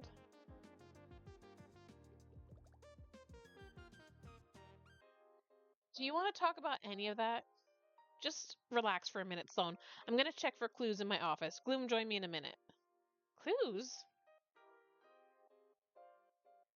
I didn't hire a detective, but here we are. If there's anything I can do to help, please just ask. Oh, me too. Not sure there's much I can do. I can offer outside besides more support, but you know, thought I'd say can't leave till the delivery's done is all. Thanks, Dave. I think we could use the support while this gets sorted. I think Dave is the most suspicious one of all. Okay.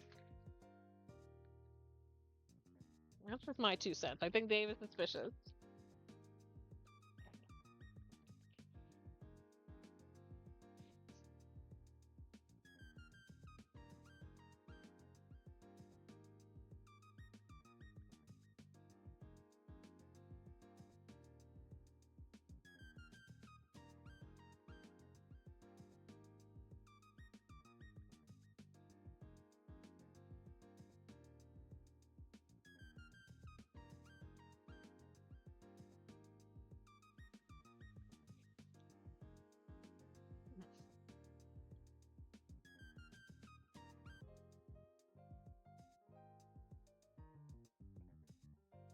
Okay. Okay.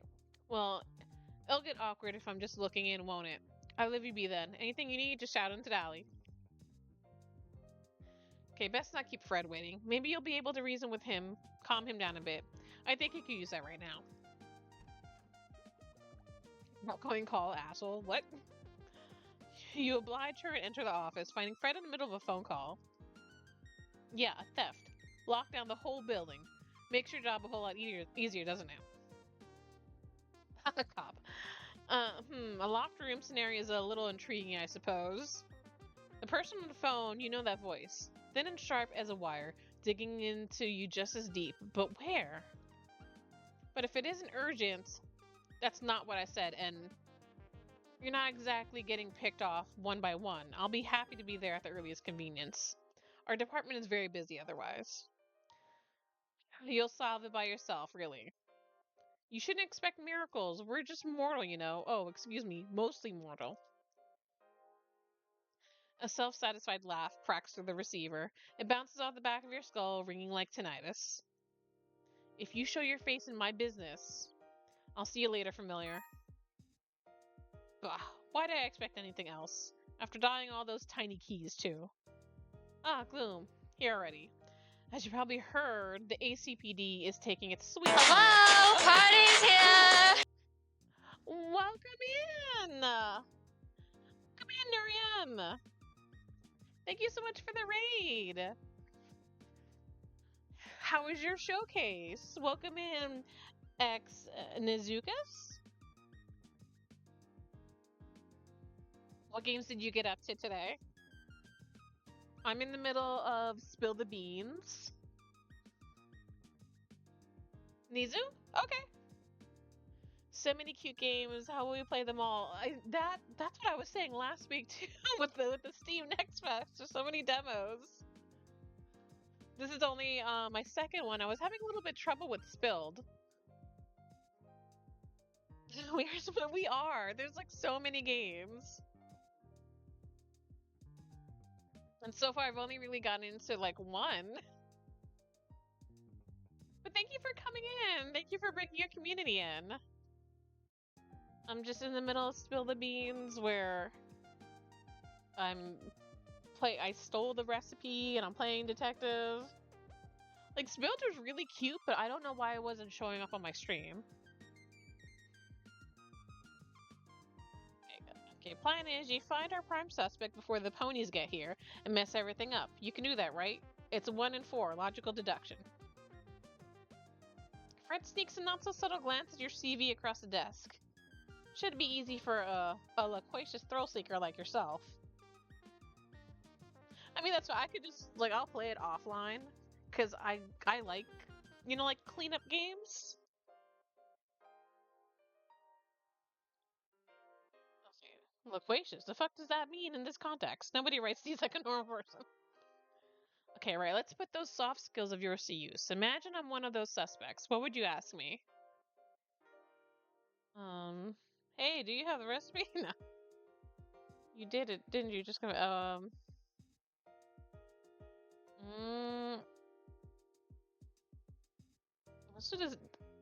you did it, didn't you? Just confess. Yeah, I tried that already. Didn't work. Good instincts, but we're going to need more than to do that. He stops to breathe out as much tension as he can manage. What we need is evidence. Eyewitness accounts. Motives. That sort of thing. Stuff like, what were you doing when the lights went out? Or, how do you feel about the familiar? Or, what's your relationship with Fred? You know. If that's what he wants while you're trapped here, that's exactly what he'll get. If you find us a prime suspect with a convincing case, I mean, something thoroughly investigated, we could put things back together. Back to normal. Things are gonna get complicated once he shows up too, so I'd appreciate having someone on my side when that happens. I know how this sounds. It's a dumb idea, but it's the best I've got right now. If you don't do something, this place is gonna go under. Okay. All our livelihoods are at stake here, so get out there and catch us a thief. Please. Your plan went off without a hitch until it didn't, but the boss doesn't suspect you, at least not yet. And if a real detective from the ACPD is coming, no doubt they'll find out you're the thief. That is, unless you have a convincing scapegoat. With evidence of a motive and the others on your side, you might be able to clock off at the end of the day without handcuffs. Until that happens, Fred's magic will keep you trapped here. So with that, your investigation begins, not to find who did it, but to find the perfect person to blame. I was wondering how long the demo was going to be. Okay. So that was the beginning of Spill the Beans. Like that was the premise. That we're the actual thief. And we stole the secret recipe for this coffee shop. But we need to blame it on someone. Okay.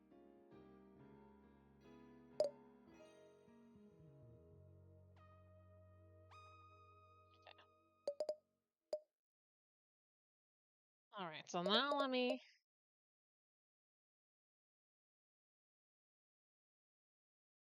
No one is adorable. I love Jessie.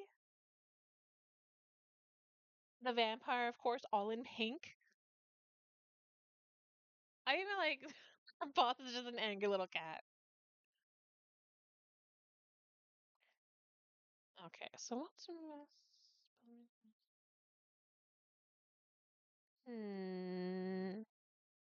I think... Hey, Ellie, welcome in! Okay, I think I want to play this one next.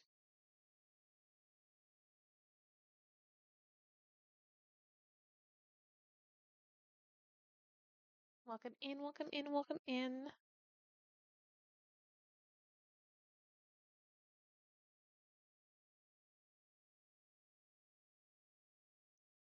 Hopefully no more of the games give me trouble. The one that I was really liking but it didn't give me an option for a demo. It was just like a play test. Was like it was like Vacation Cafe Simulator.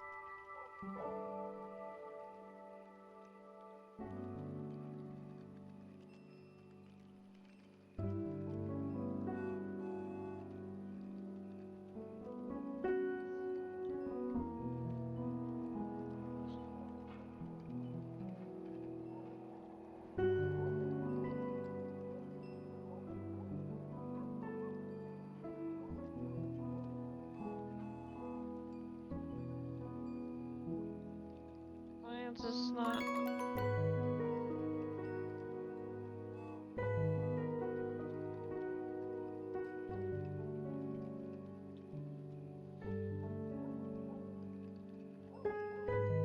Yeah, that's what it said. I clicked the thing that said click to ask for the playtest.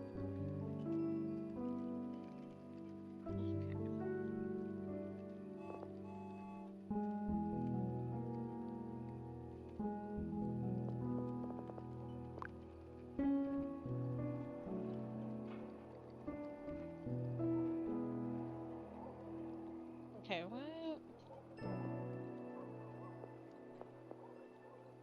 Hold on.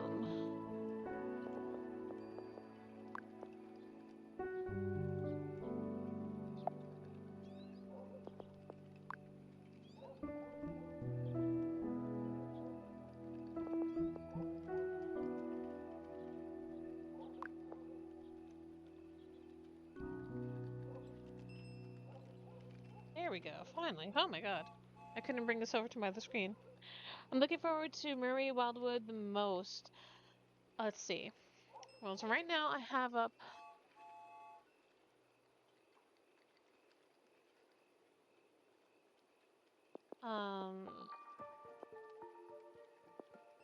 damn it.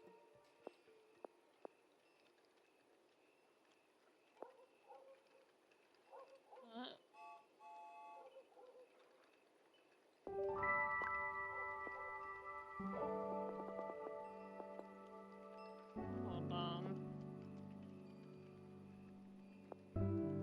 Okay, I need to try this again. Hold on, let me try to.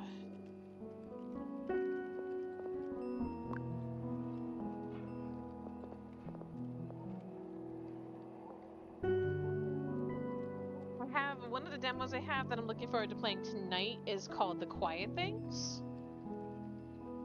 And then also, like I said, the Vacation Cafe. I would really like to play that.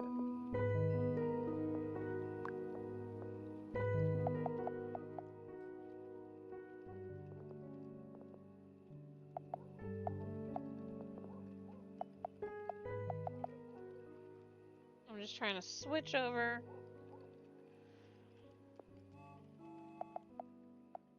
My setup, I don't have like a Steam Deck thing. I'm sorry, Stream Deck. So sometimes I have trouble switching over.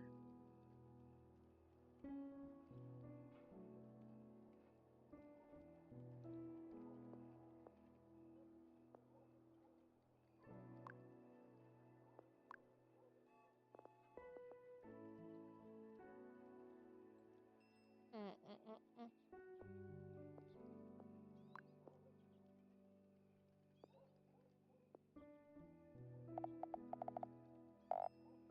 Now keep that open there. Hold on.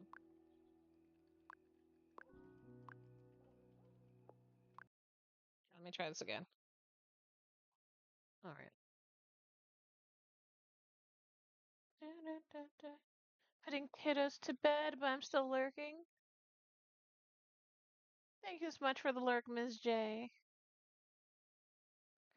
No change. What is this game called? This game is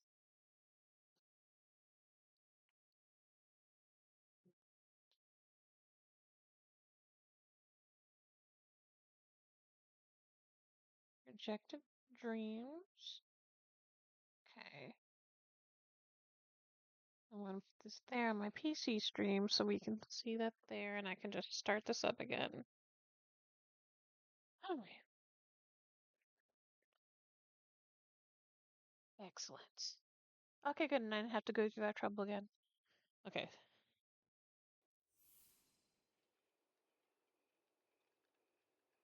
There we go. So projected dreams. I'm starting a game of this.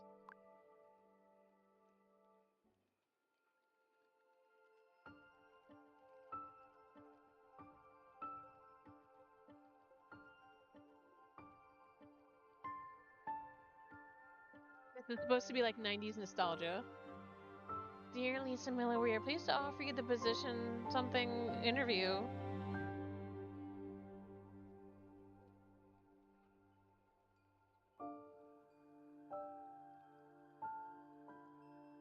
I think it's like giving unpacking vibes.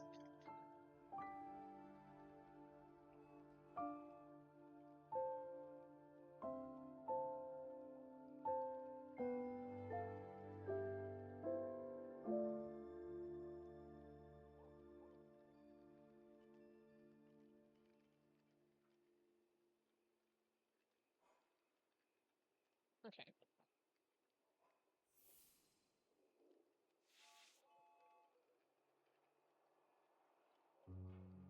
So I'm holding up.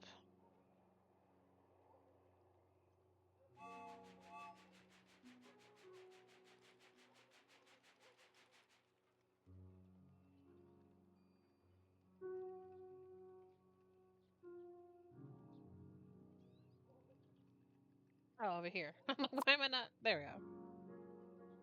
So hold this up.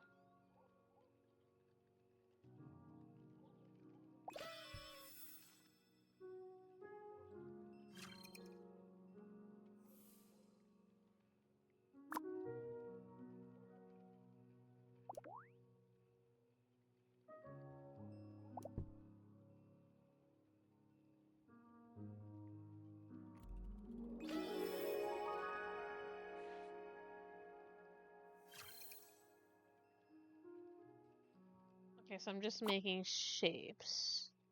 Right? Wait.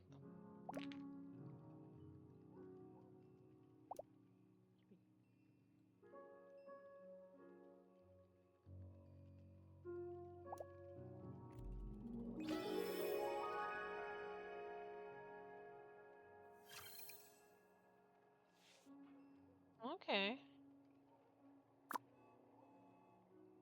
Rotate. No.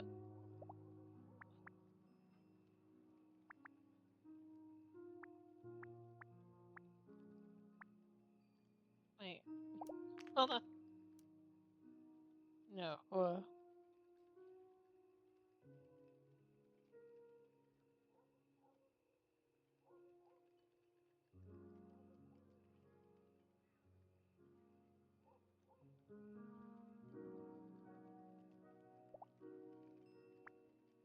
There we go.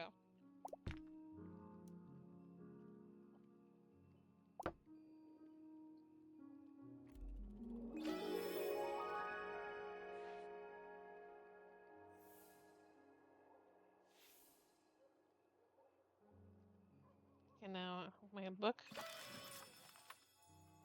Aww. I was playing with building blocks. Why does it say spring 1955? Is that when we were born? I thought this was in the 90s. Well, there's stars unlocked, cassettes found.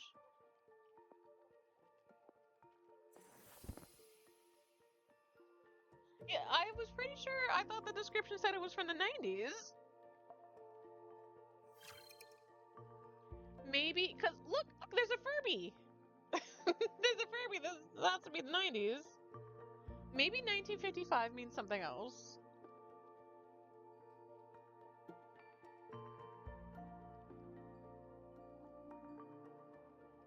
Or maybe they saw really old albums. Like, maybe, yeah. What could 1955 be?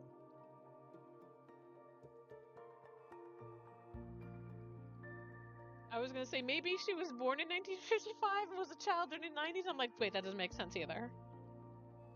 Maybe her mom was born in 1955.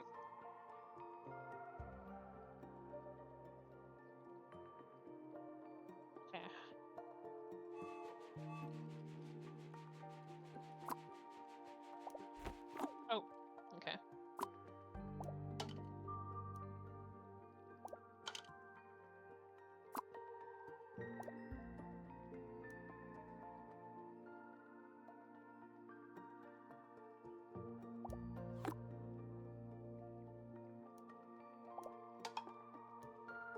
little thing and drops over there. It's the cassettes. Where would I want to find hidden cassettes?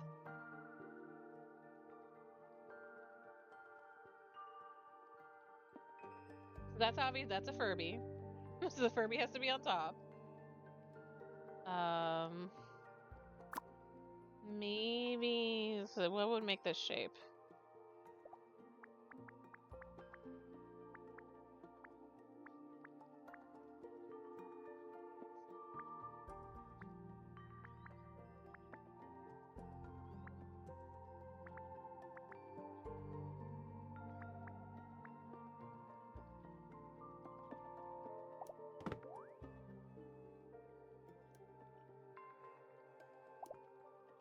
Okay, so kind of that. Something else needs to go on top. Oh, wait, no, maybe I should have been this. Hold on, mate. Okay, you go away.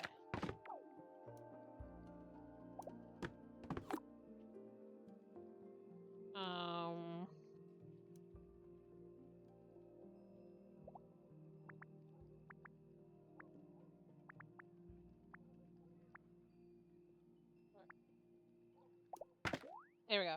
Okay. And then I grab my Furby. Look at that Furby.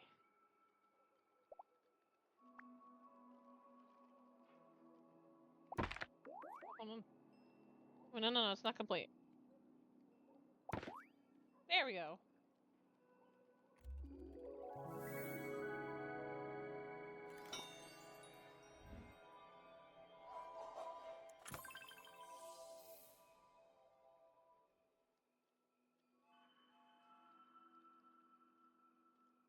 Let's see. She's not playing with the Furby in the picture, though. Okay, maybe this is our child? And then, so this is like, we're reliving our childhood memories? And then this is our child now? Like, I'm probably thinking too hard on the plot of this.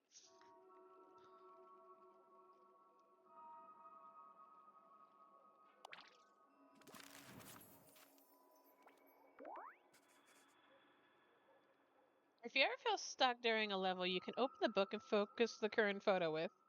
I'm confused too. You will see a possible solution on the back. Okay.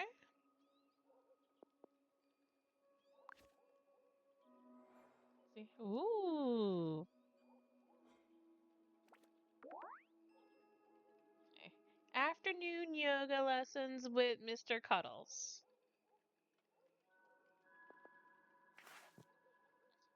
So if I see this picture. Oh no, I didn't want to play a level again.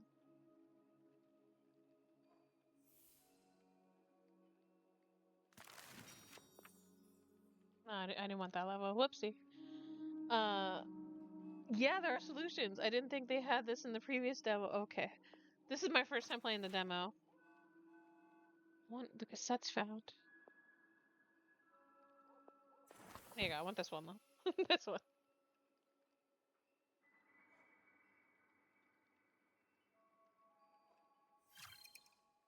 Okay, this one.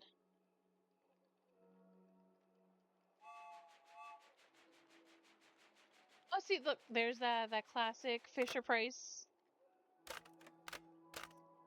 I had one of those. I'm definitely pretty sure I had one of those.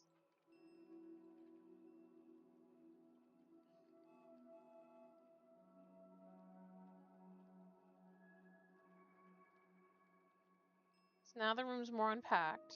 Wait, something was highlighted over here. At least I thought I saw something light up here. And that was just lighting. Oh, wait, no, what's this? Okay, so I can... Ooh, okay.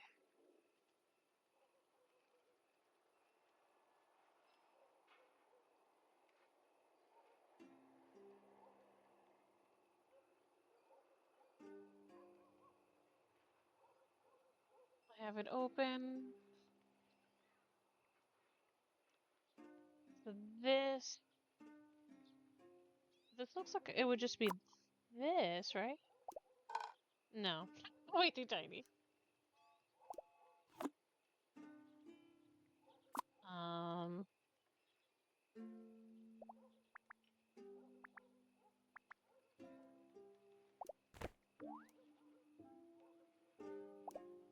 No. Wait, no.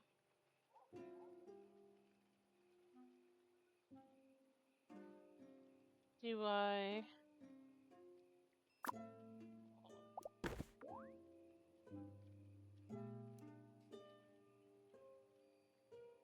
No.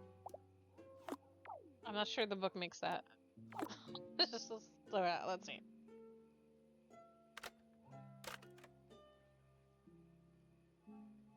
Back of hand up.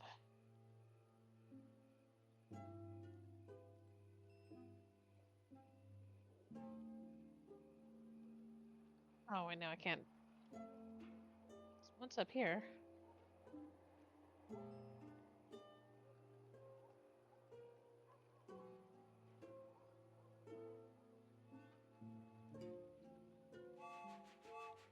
I could just make the train go. I'm gonna put this box out. Okay. There you go. That was so much simple. Okay. That's what we're doing. No.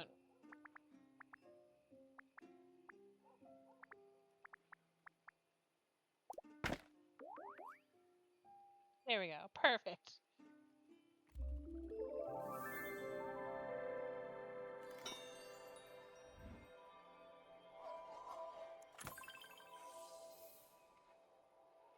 Is that our dad?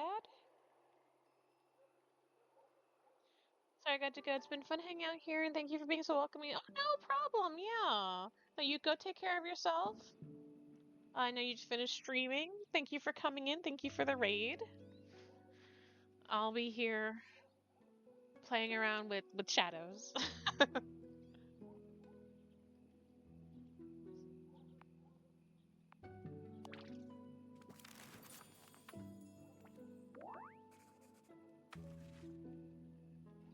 Okay. Wait, did we... What was that? Hurricane sugar? Your grandfather... Or no, your father. Your father couldn't get enough coffee.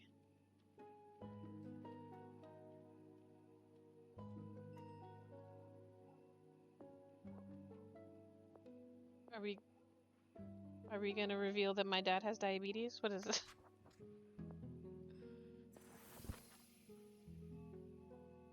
That looks like a fishy.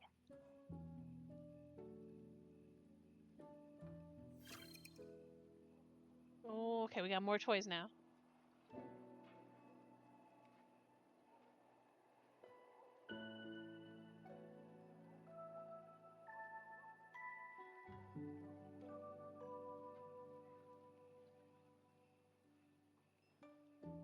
This definitely seemed very peaceful. I like it.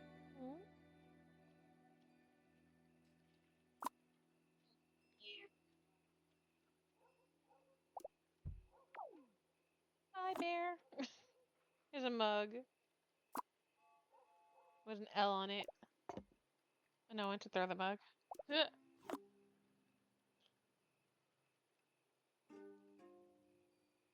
Okay, they're hidden cassettes somewhere. I want to find a hidden cassette. That's an 8.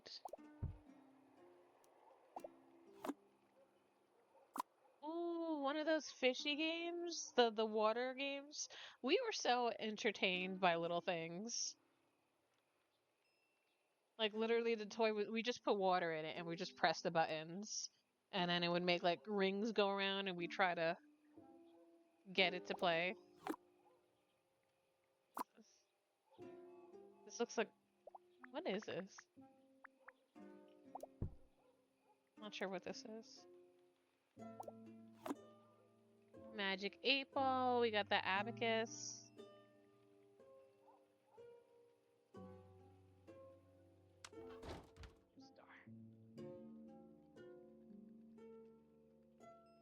Star. So obviously, this is the end of that.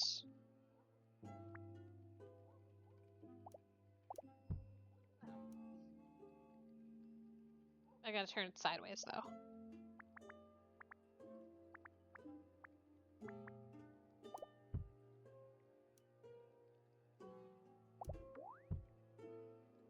Okay, and then this.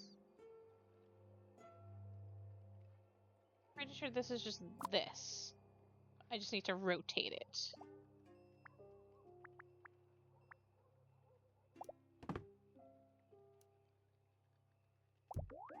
Look at that. Perfect.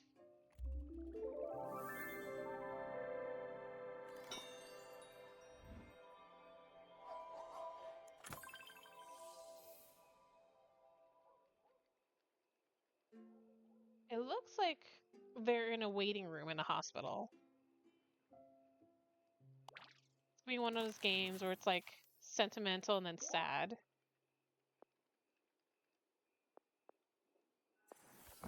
Oh no, I don't want to play that again. Damn it.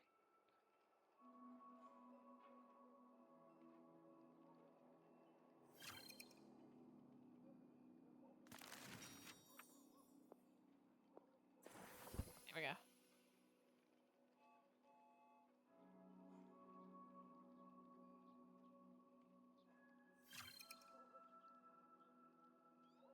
As a poster for our Game Boy. For a Game Girl. I'm sorry. Oh, there we go. Hard mode.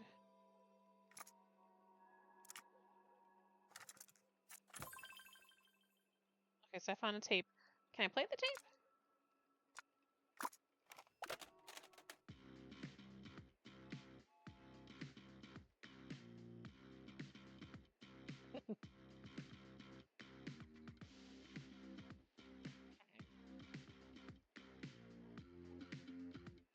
And monkey. Okay, so now there's stuff in drawers.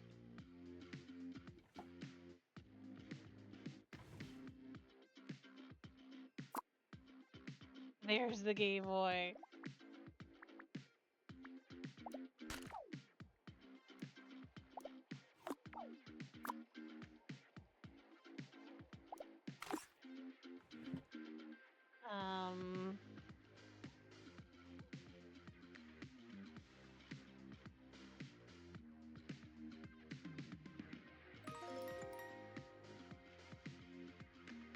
I feel like...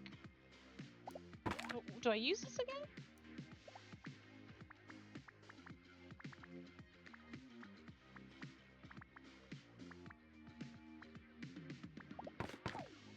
Hold on.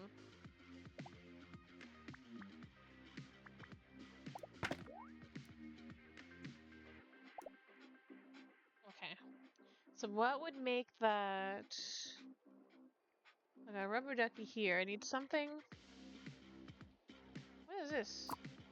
Oh, that's just a ring. Or... Okay. Wait, no, that was good. What else? What else?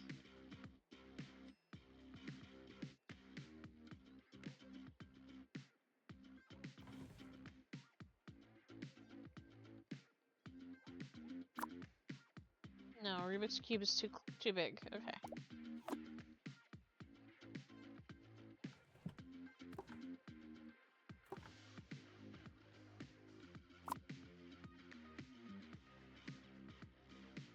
No. Is that a troll doll? Okay. Oh my god, it's a troll doll.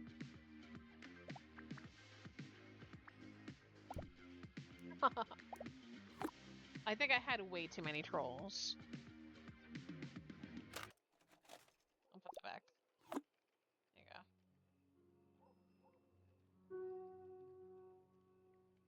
go. What is this? Is just a big dice. Okay.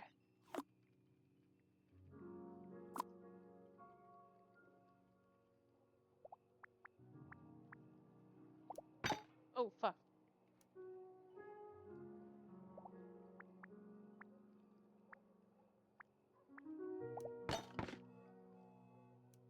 trying to balance it.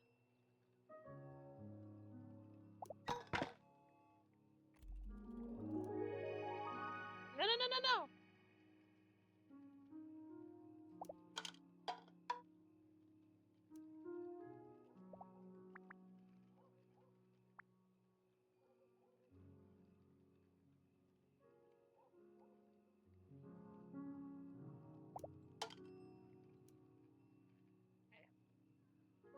No, that is not. That would not fit. Okay, so that didn't fit either way. All right. What else could fit in here?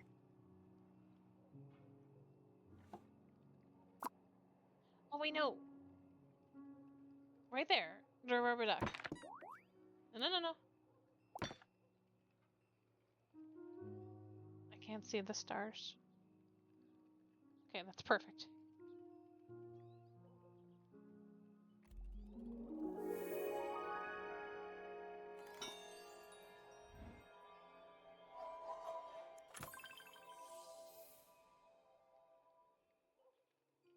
Okay, I see a baby that possibly isn't. I don't know if we're playing. Are we the mom or are we the child? I don't know about that, but. And we found a tape. Lisa M.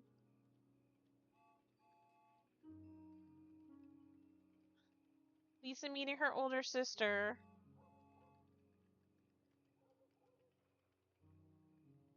It clearly says 1955. I'm gonna get to the bottom of this.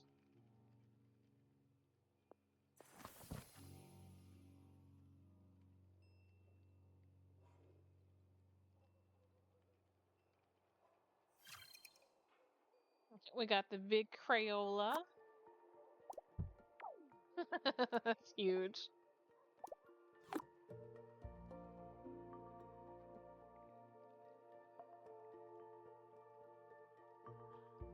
Oh, is that the sleepy thing? The little caterpillar thingy? Oh my god.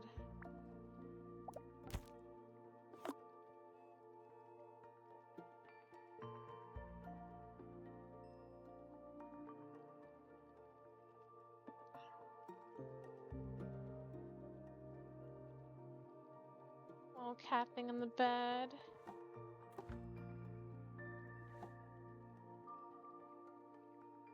What is this? It's a water gun.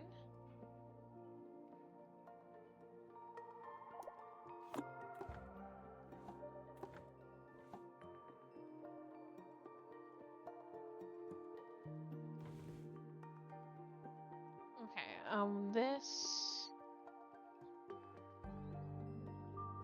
What would make this shape?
Making sure my thing isn't frozen. Oh.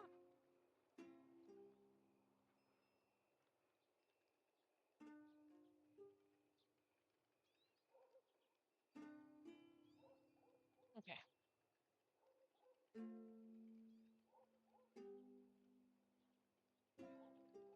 What would make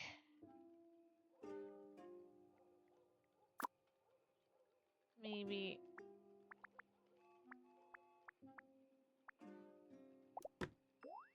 no.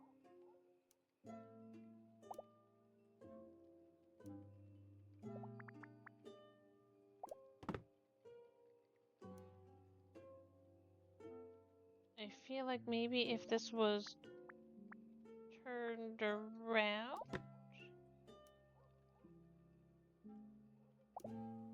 No.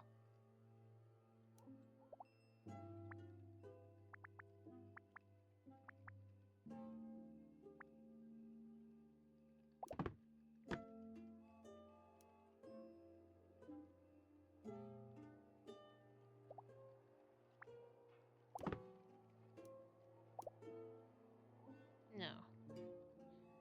Okay, no, that doesn't make sense.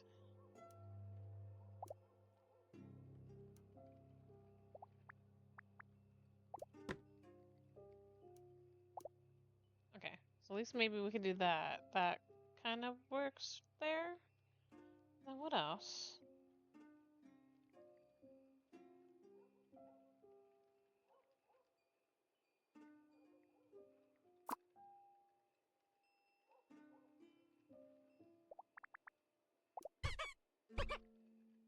No. Um.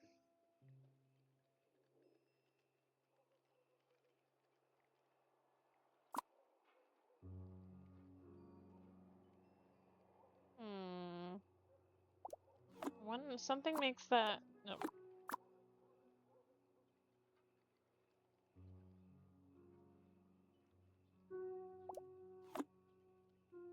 Something makes that. Boat maybe? No.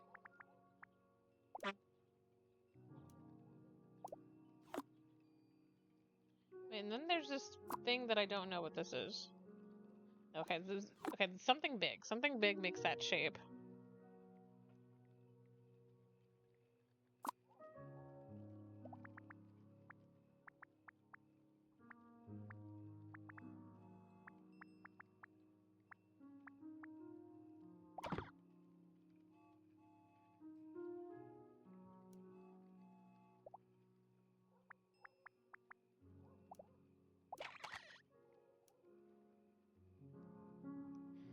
No.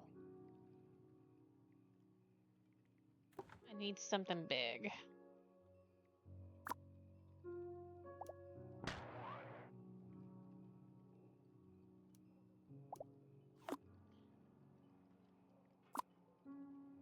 Oh, it's a ring, no.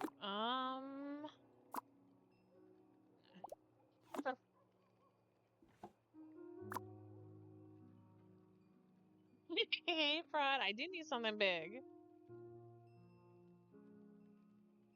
Maybe.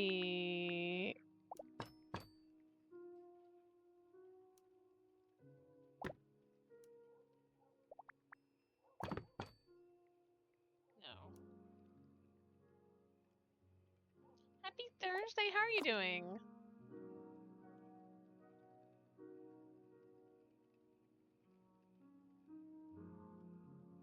I'm trying to make shapes. They said I can.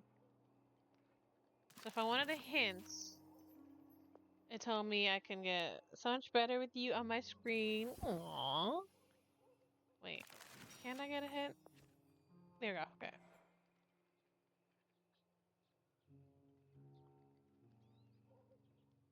Okay, so that the thing, the Game Boy, the thing.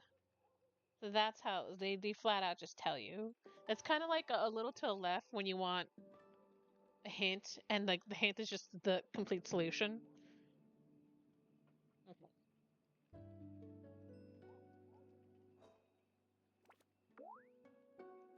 I don't mind.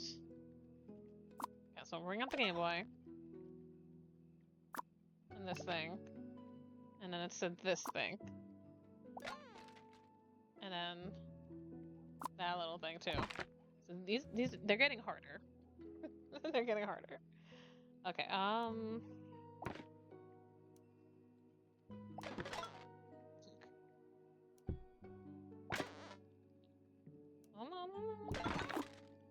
Game Boy, come back.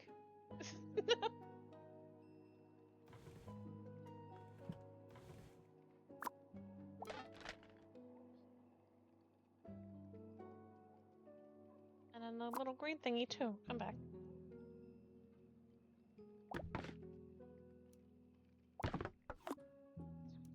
Oh well, I'm gonna place this down.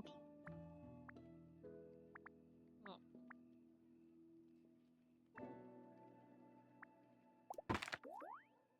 Okay.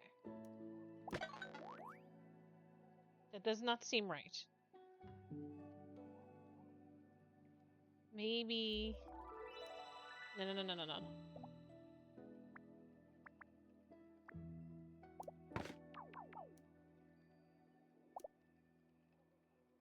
Or wait, hold on.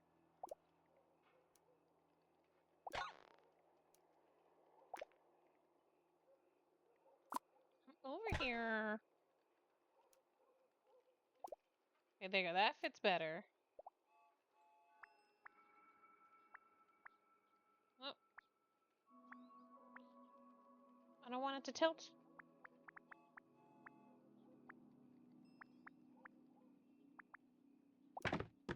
Damn it. No. Okay.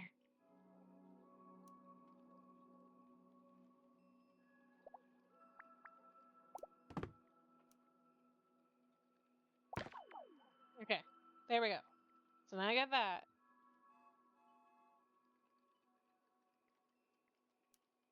And then I can put perfect. So then the Game Boy is just like this.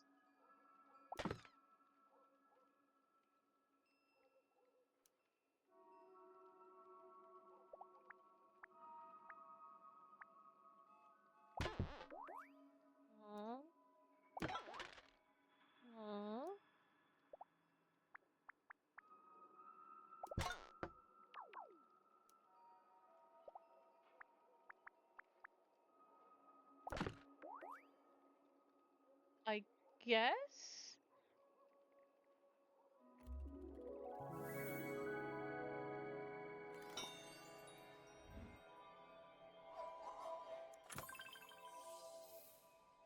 Oh no, I didn't find the tape.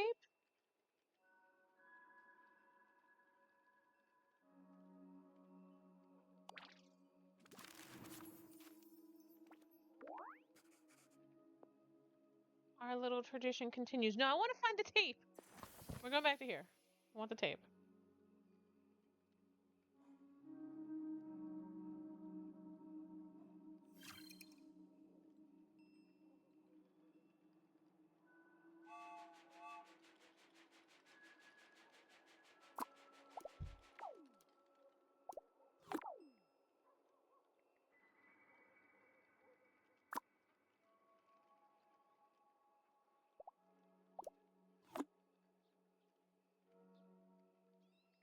Where are you, tape?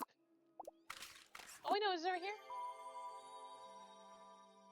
I saw that and I assumed it was like a Super Nintendo game.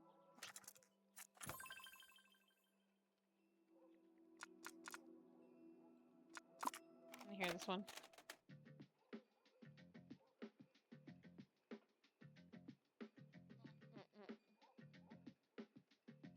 Okay.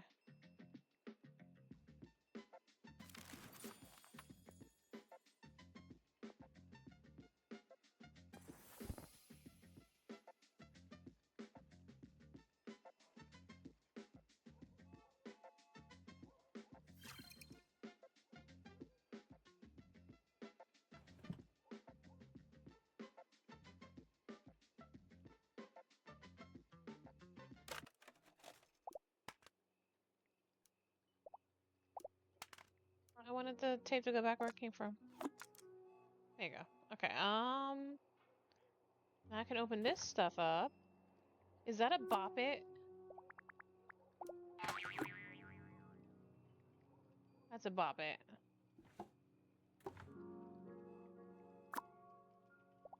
Little ice cream toy.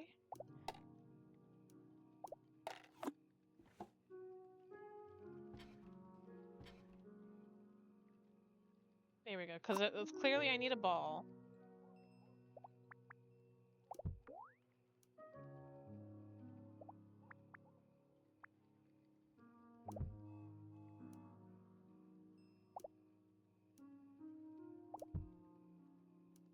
Why isn't it the right shape?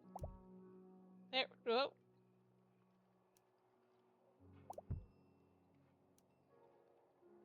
I clearly need a ball. Damn it. A ball and a rocket ship, that's very clear. Was this not the right ball? Maybe there's something else ball-like.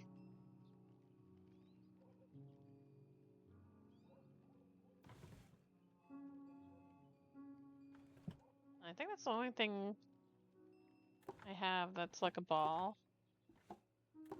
Definitely need this.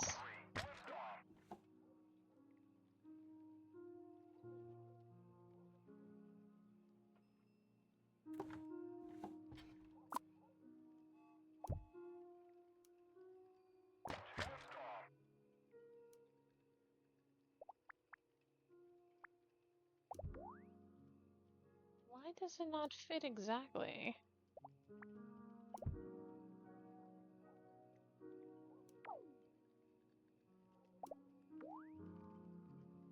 It's not right. It's not right. Okay.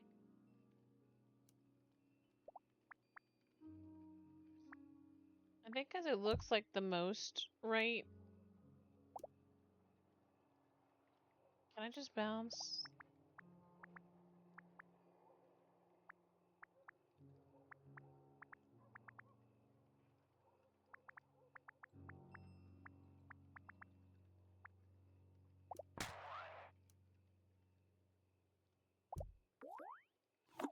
Damn it! That's how they get you, because it's a balancing act. Oh, we know there's something underneath it. I think that's why. There's something underneath it that's holding the dice.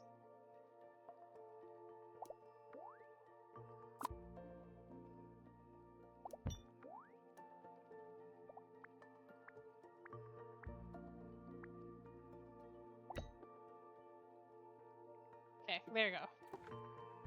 And there's my rocket ship.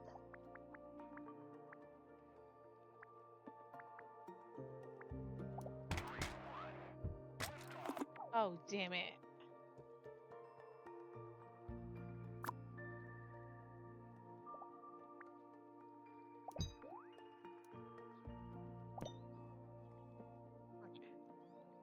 So we have to balance this rocket.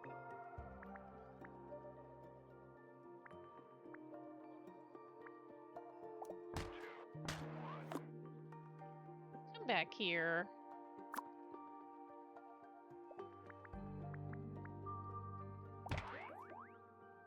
No, no, no, no. There we go.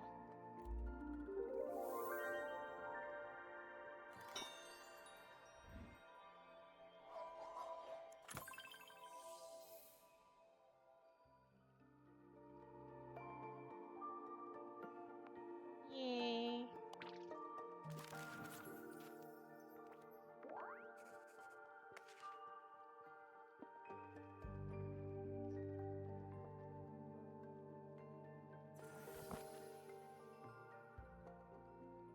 That looks like a boat. We're gonna need our tugboat, I think.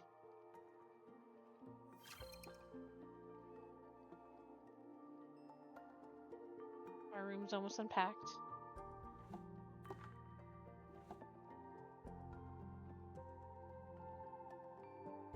Looking around for any sneaky cassettes in here.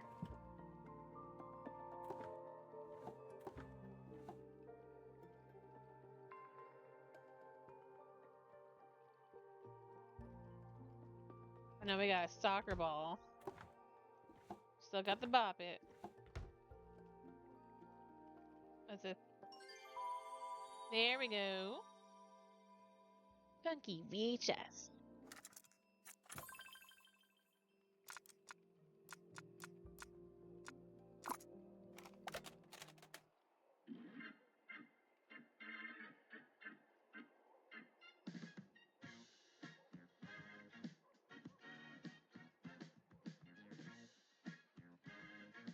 Okay, what?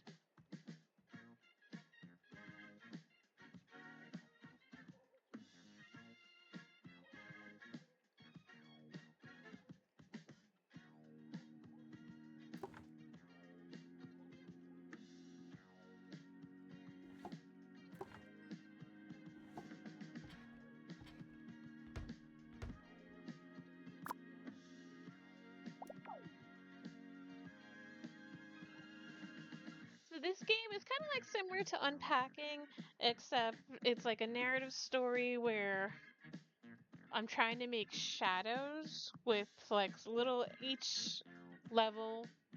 Our room gets unpacked some more and they have more toys, and I have to make shadows with the items in the room.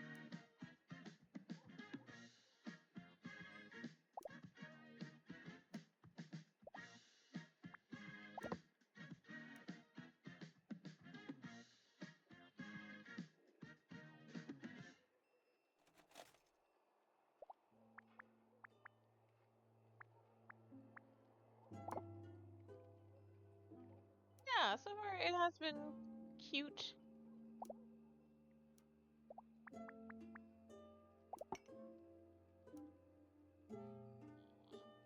That's alright.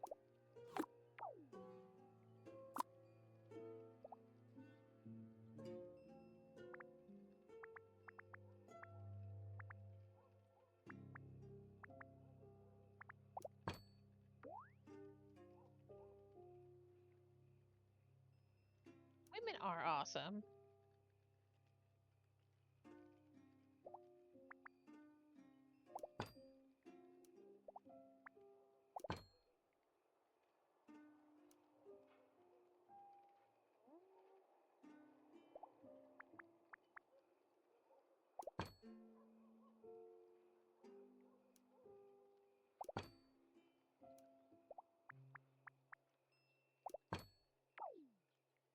That's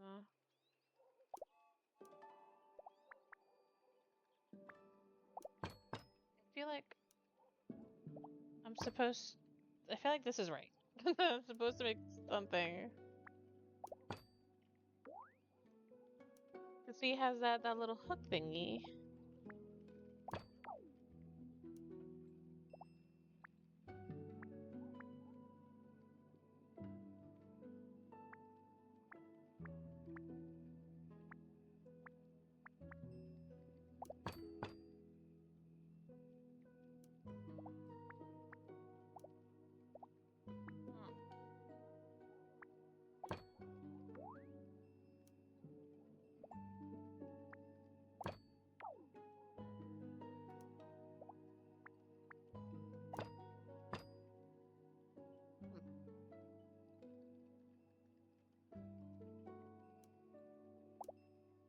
Holy boy. Alright, I'm gonna BRB.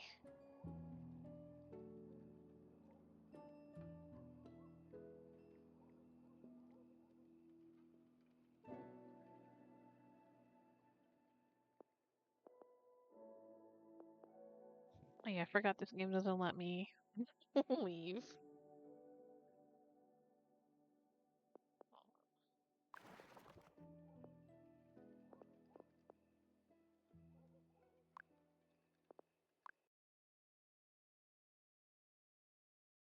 I'm only stopping it so I can switch to my screen.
Okay, I'm back. I got cold, so I have my little warm robe.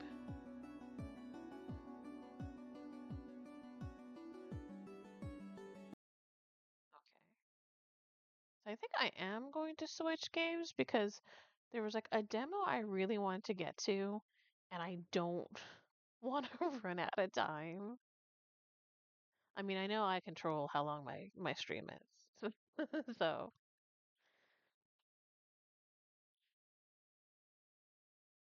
Aria, no. My dog like hates me streaming. She snuck back in here and then she's like, "Oh, you're streaming?" And then she's like, "I don't want to be in here anymore."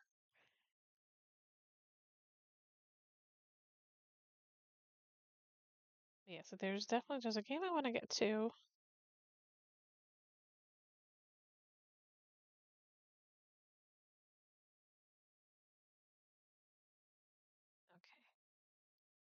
Well, dun, dun, dun, dun. Switching my game title.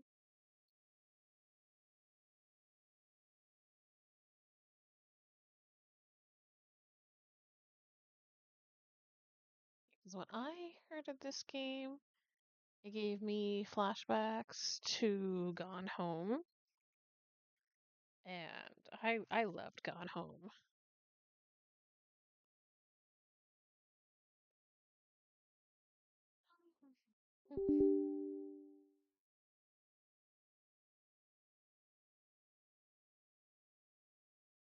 Do, do, do, do, do, do, do.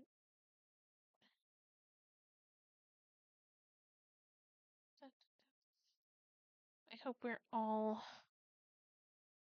enjoying this showcase.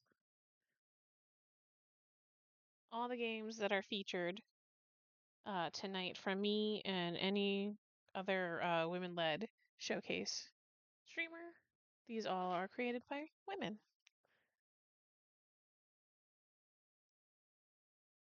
Dun, dun, dun, dun, dun, dun. Dun, dun, dun, dun. I'm just waiting for the game to load. Mm.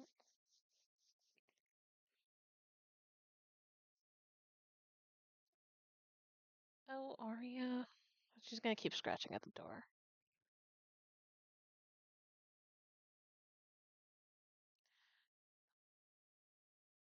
Well, I have time before the game loads, apparently. So hold on, I'll just open the door for her. Of course, the minute I stand up, it pops open. You get out of here. Get out of here. I'll cut her later. Dun, dun, dun, dun, dun, dun.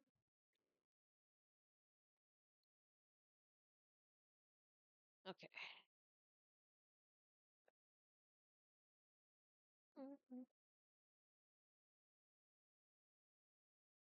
Okay. Oh, yes, allow.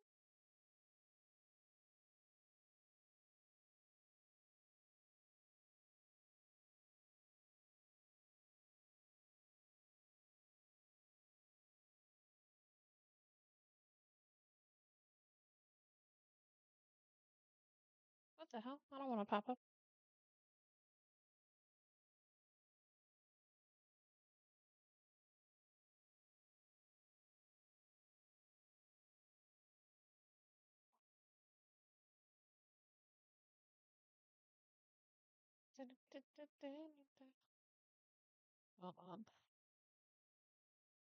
Hold on. I really have to invest in a stream deck.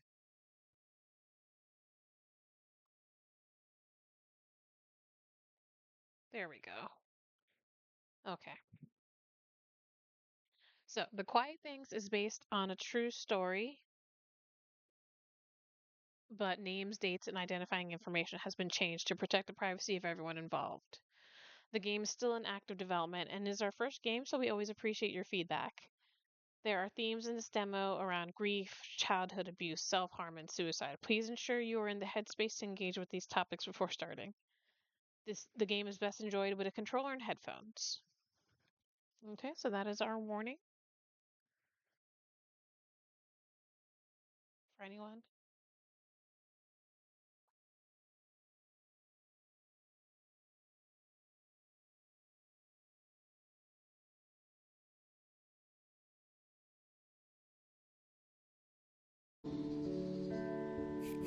There we go.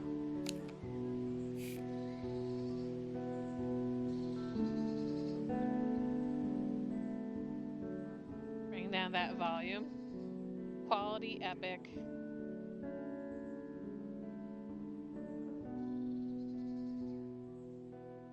High.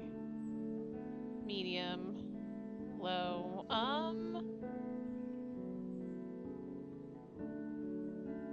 gonna bring it down just to high. Just because, I don't know if my laptop can handle it at epic quality while streaming. So I'll just put it down at high.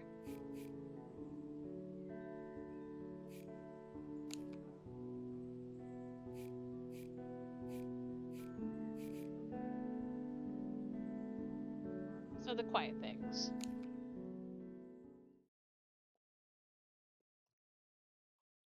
Content warning. This game contains references to topics such as grief, loss, depression, self-harm, suicide, and abuse. Yes. I understand and wish to continue. 1 in 15 children experience abuse in the UK. 17% of people will self-harm at some point in their life. 24% of 17-year-olds report having self-harmed in the UK in the last year.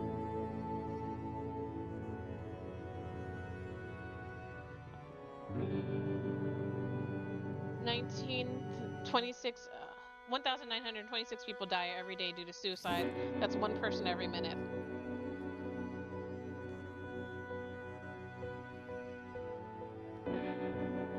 While names, places, and dates haven't changed or omitted to protect the identity of those involved, this is a true story.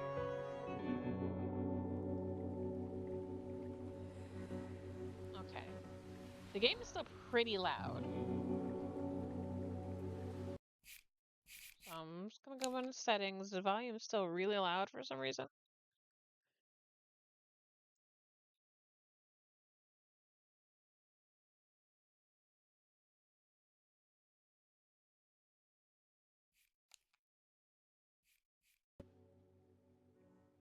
Okay. So it looks like I am on a bridge and there are cops ahead. Hover over an object left to interact. Where are you? Did you get the same text from Alice? Oh, what text? She said something about not being able to live with what she's done and to say goodbye to her baby brother. Oh, God. I'm getting on my bike now. I think I know where she is. I'll get in the car, but there's traffic, so you'll be quicker. Okay, bye. Love you, bye. Okay. Hey, why is her phone on the ground?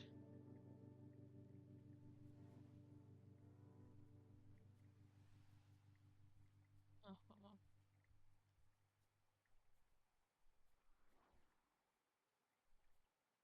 Hello, police. Where are you calling from? The motorway bridge near the train station. And what's the nature of your emergency? I've just come past a girl climbing over the railings on the bridge, and she seemed really distressed. I think Content she might be warning, trying to December jump. has needs and elements that bring up self-harm and suicide. Yes. Well, I'm at the bottom of the bridge. There's another person with her now, but it just seemed like a bit of a sketchy situation. Okay, sir. Yes, Stay on the line. I'll send somebody to attend right away. I'll pin that. I think I could pin this. I don't know.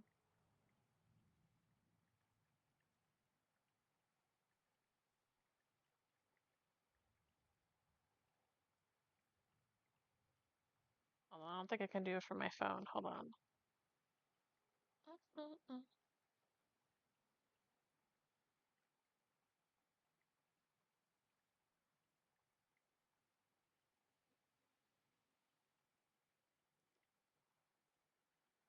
Hold on 1 second. I gotta go on my computer. Can I pin it from? Fuck.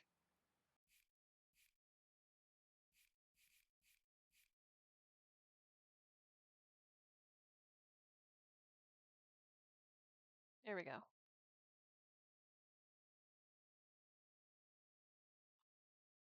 That should do it.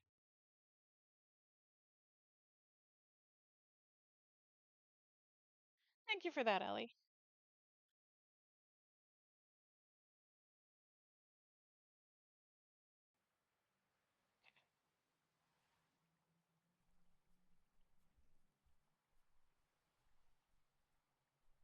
Can I run?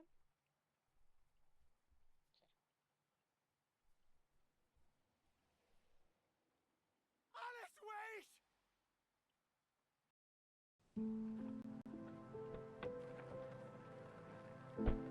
Just a dream. Just a bad dream. Years earlier.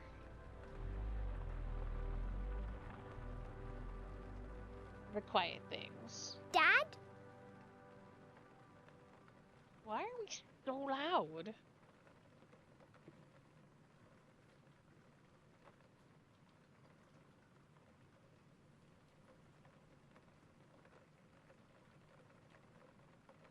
Okay, so I'm guessing we're Alice.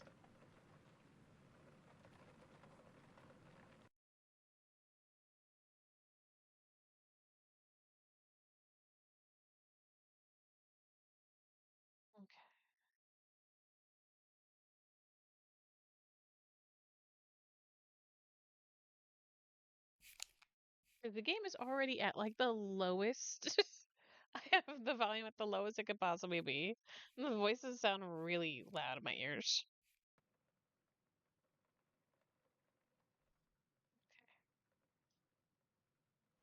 Oh, look at these big stuffed animals.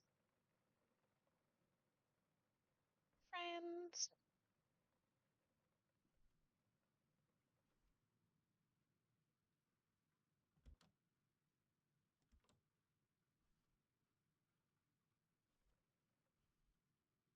There's your closet.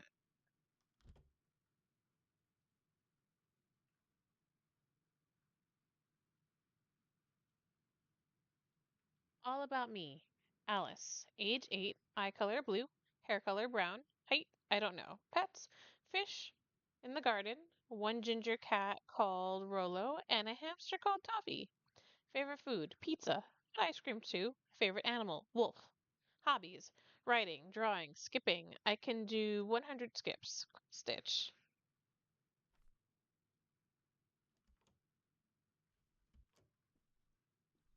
Is there something I could put on in here? We really like animals. Animals. Dad said he would give me a lesson.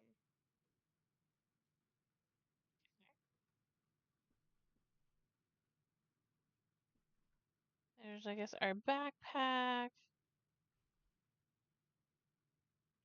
Board games. Topology. Little pets. More troll dolls. This is like keeping in theme with the last game. All the nostalgia of the 90s toys. Play Kid Hugh.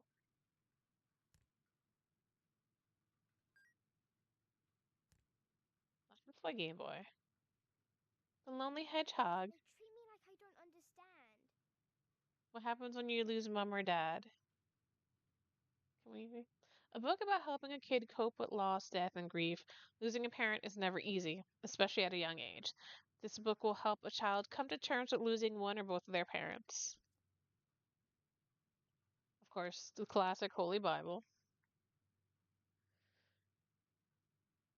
Alice. Oh, I bet those are real photos from their childhood. That's a nice touch. December.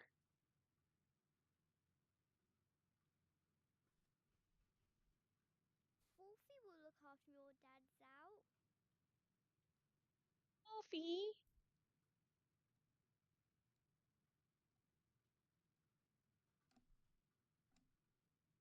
Mum, she's at the hospice though. Aw.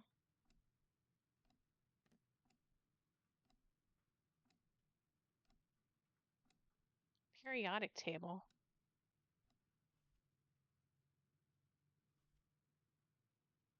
The Pooch La Pooch.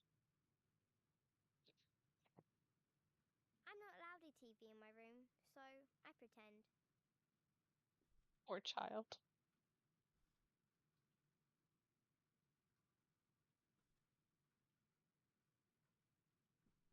So it's Christmas time. Merry Christmas.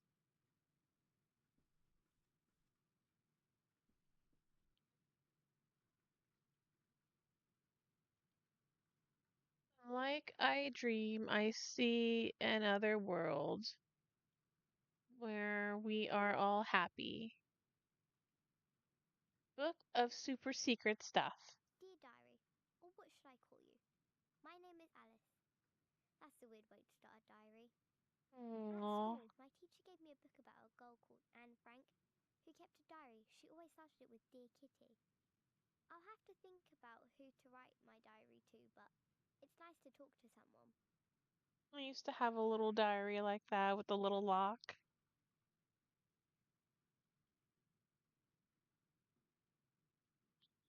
Is that a Tamagotchi? It is. It makes the exact same sound as a Tamagotchi. Oh my god. Well, of course, it's not a Tamagotchi, it's a pet pet. Okay.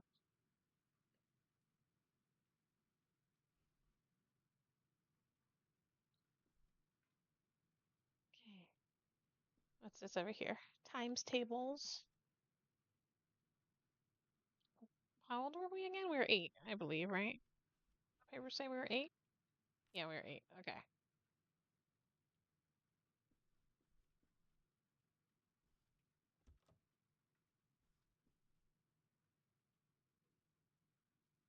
I have to get like out of the mindset that this is not a horror game. It's so nice, like, have a game where like there's not gonna be jump scares or monsters.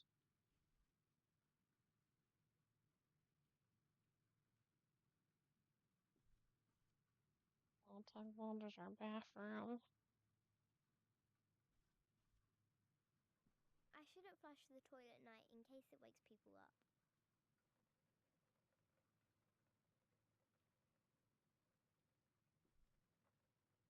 We used to give my mouse baths in the sink. Our mouse?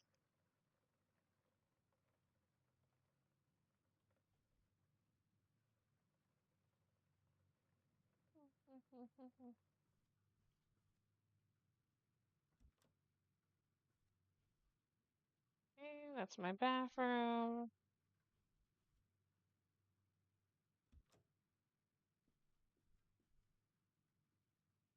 Whose room is this?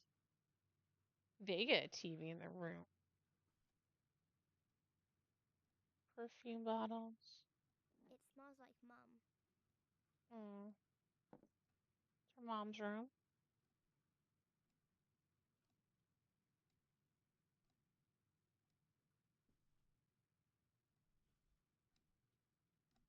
Glasses, another Bible. Jewelry. Phony. You have one new message. Sent today at 5:46 p.m. New message. Hello, this is a message for Simon. It's Pippa at the hospice. We're just giving you a call as your wife is not doing well and we think it might be important that you come over. She might not have long left. Give us a call back or just turn up. Hold on. Let me see this mouse sensitivity. I want to turn that up.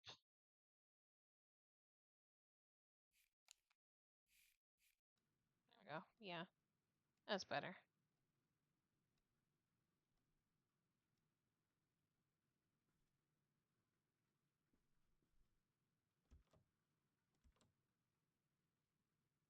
Our mom's clothes. It's a little dark.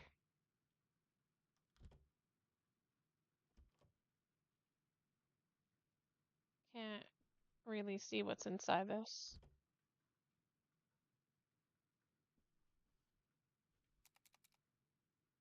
Search it. Alternative treatment for asbestos cancer? Never heard of that. What are the alternative treatment for asbestos? Asbestos cancer treatment and medicine, asbestos cancer risk and causes, cancer caused by asbestos and treatments.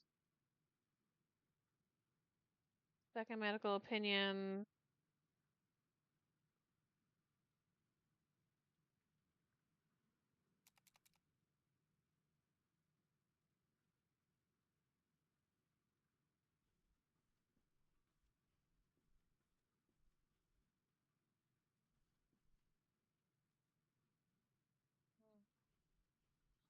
Daniel and Samuel. I can't go in that room. Dun, dun, dun, dun.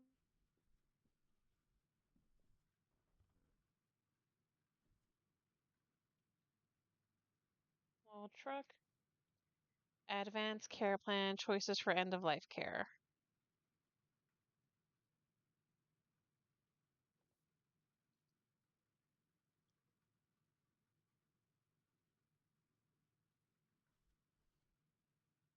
Let's look at everything in this room first.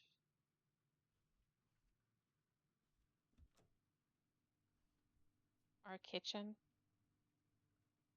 Alice, Dan, Sam. Mom, Dad. Beans on toast for dinner? Man, we are British. Beans on toast. Clothes. Baked beans. Wait, the company's called Closed? Baked beans and tomato sauce. Hearty.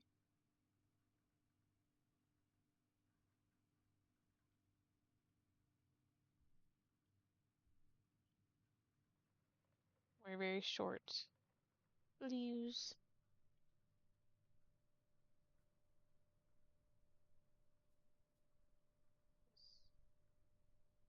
Dear Diary, I'm at a sleepover right now, and we are writing in our diaries. I went to a fair with Amy earlier, and there was maypole dancing.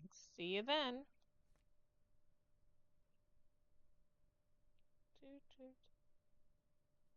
So far, this game looks very well designed. 20th December.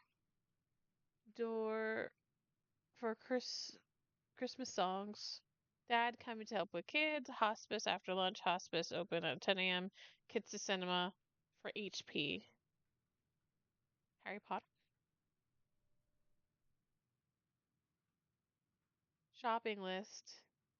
Milk, bread, baked beans, butter, eggs, squash. Holland the dog.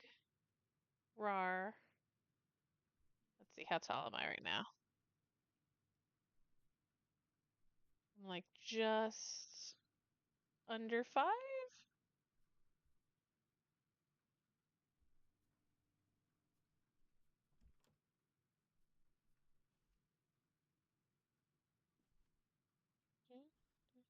I'm not really hungry. I don't blame you, kid, especially if dinner is beans on toast.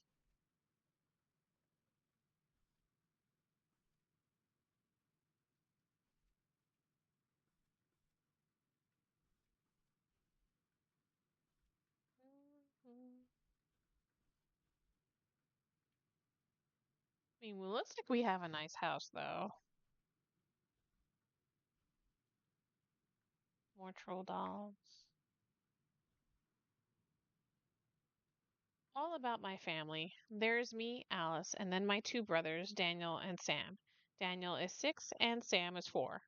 Then there's my mom, but I don't know her name. She's just mom. And then dad, but he has lots of names and changes which one he uses. What? Sometimes people call him his middle name.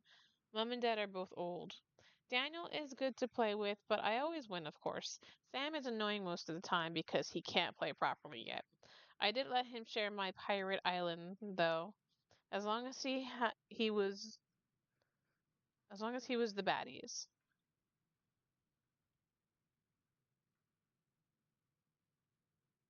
Oh, I could do that too, but I'll read that fine here. Oh, resume.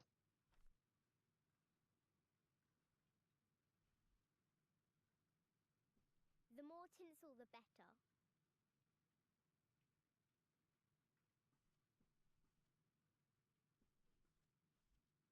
We still don't have a memory card, so I leave it on to keep my place.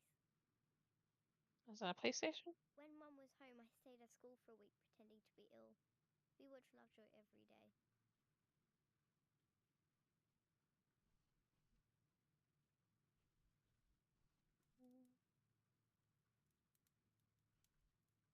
We got a fireplace in our home.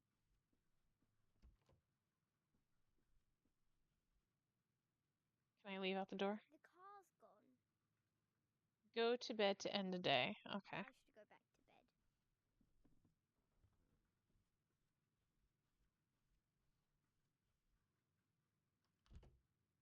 Close my door. I'm sorry. Listen, let's just sit down. There's no way of sugarcoating this. Your mum, she's dead. Saw that coming.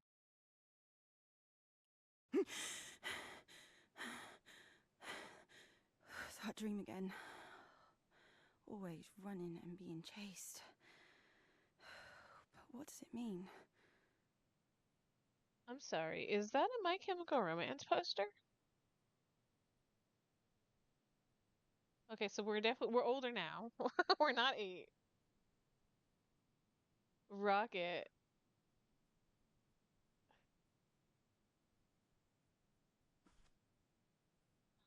So we're into rock music.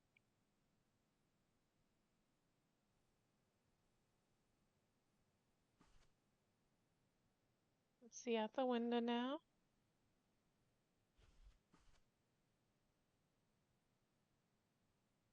Oh.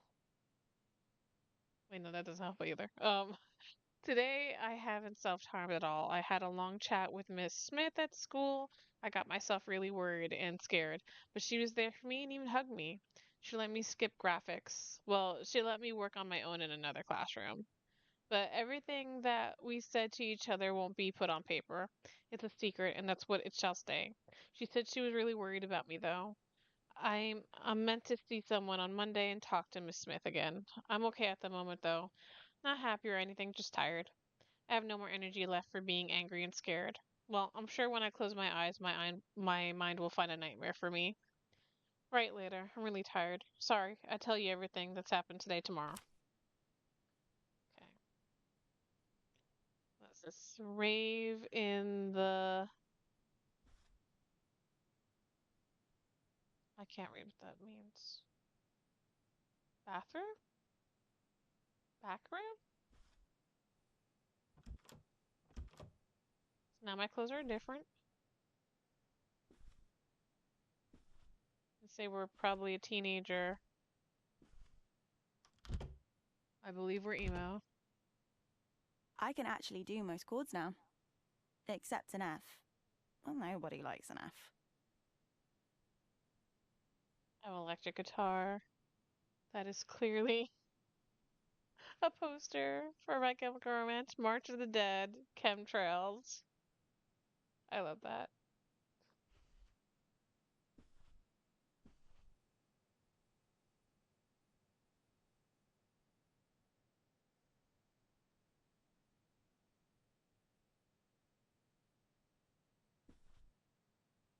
Oh, I think that's downstairs. Or wait, no, is that something? That's something underneath my bed. Hold on. Need to talk to someone? Ask your teacher about talking to one of our guidance counselors. Don't keep it bottled up.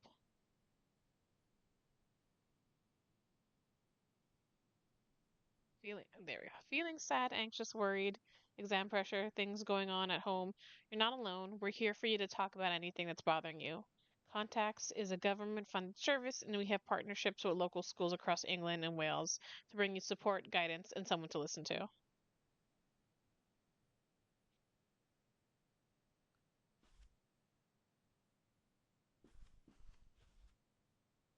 We still have Wolfie. He still sleeps with me.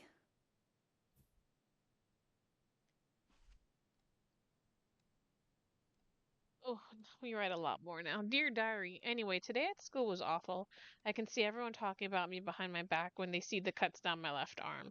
Even my friends are all having private whispered conversations about me, and I feel more isolated than ever. I can just see everyone laughing about it. I wish I hadn't done it tonight, but I did. The back of my hand, up my left arm, and on my horrible fat stomach.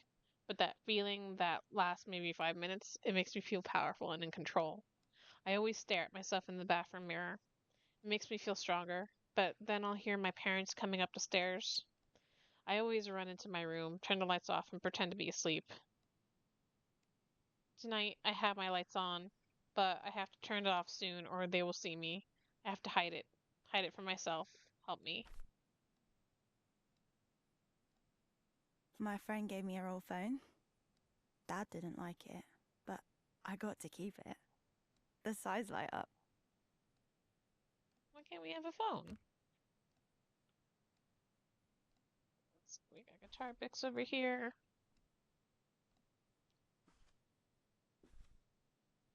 We still have a periodic table. It's for you. That looks like a Green Day poster. Obsidian. I miss you. I don't know if I can even remember what your voice sounded like.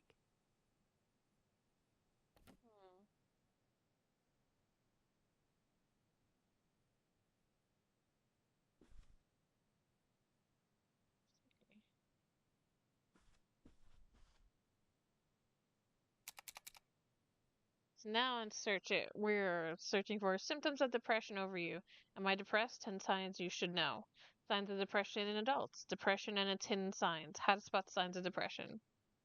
How do I know if I have depression? Boulevard of Broken Dreams tab. Is Richie Edwards still alive? Now, our diary has upgraded. Look at that lock.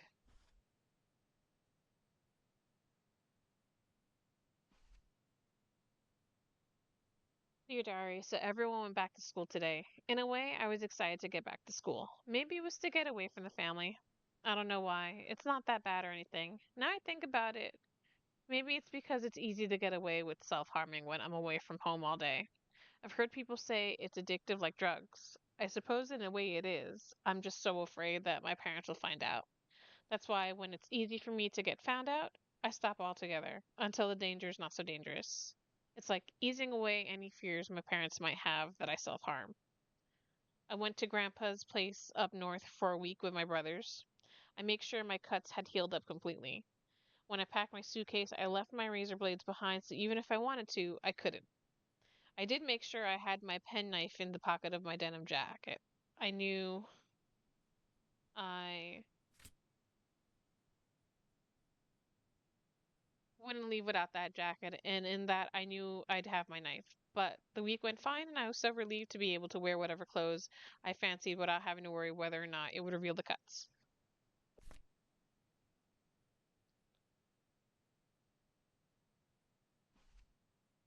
Skateboard. Caustic 3. Can be Thornhill, Foxborough. I desperately wanted Converse shoes for so long, and my friend Amy got me them for my birthday. I thought Dad would get mad, but he hasn't said anything. Converse look cool, but they are so terrible on your feet. Like, no protection at all on your feet.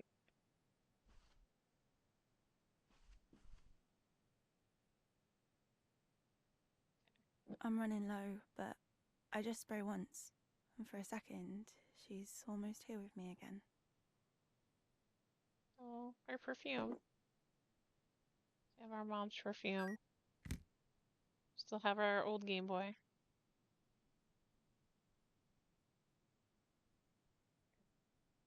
Anarchy in the classroom.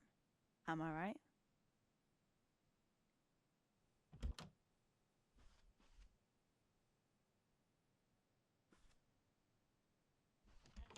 Well, let's see. Everything has changed. I can't wee if anyone is nearby. I hold it all night in case Dad gets angry we woke anyone up.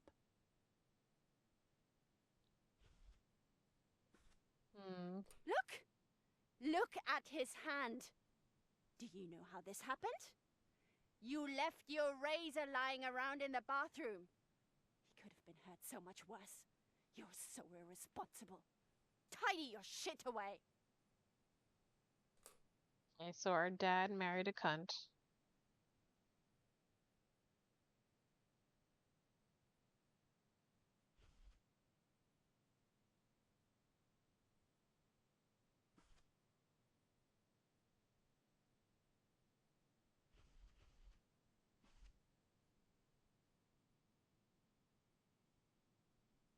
Dear Diary, when I got home, everything was fine for a few days. Then I confessed to my parents that I needed new school trousers. So on Saturday, my dad, my stepmom, my baby brother, and I trailed to town to get new school trousers. My stepmom says that this shop is a sweatshop, so she was unhappy buying trousers from there. It's not like we had much choice. We don't have any extra cash. But then this triggered an argument. She said if we just had more money, we could buy things from a company that didn't treat their workers like shit. Dad apologized, but his company couldn't help not making money. They were trying their best. She said it didn't really look like it. Dad smacked his head on the nearest wall deliberately. What the fuck? They went on arguing like this until we got home. I'm not going into detail about it for the sake of my hand and your eyes.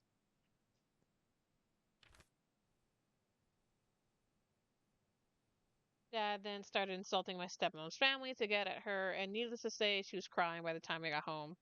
I mean, it's no big deal. I've seen so much of it with my mom and dad, and with my stepmom and dad. I'm a big girl. I can handle it and everything, but it upsets me a bit that they were so willing to fight in front of a small child who's only 1 year old. My baby brother was understanding in a way what was going on, or at the very least, he was upset by it. He didn't burst out screaming or crying like most babies would, he just sat there looking upset and scared. That was when I started self harming again, after my break from it. Last weekend, the day after my friend's party. Okay, so our parents, my dad remarried someone that's not great, and they have terrible fights and always arguing, and that's fun. Dan, Sam.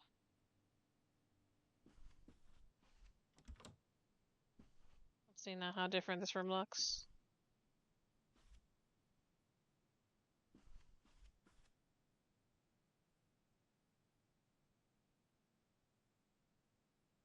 You have one new message.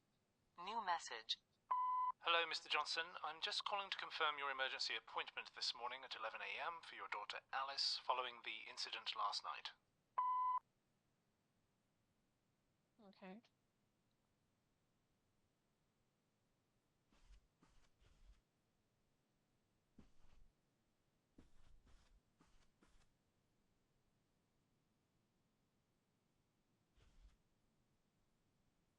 A lot of dream catchers.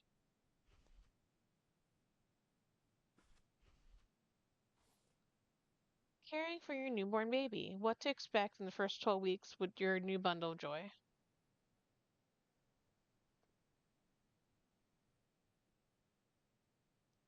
When should I bathe my baby? How often should I change my baby's nappy?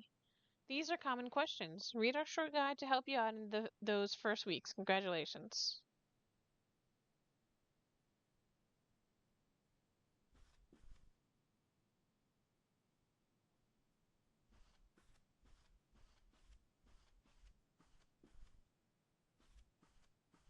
Brandon's Den.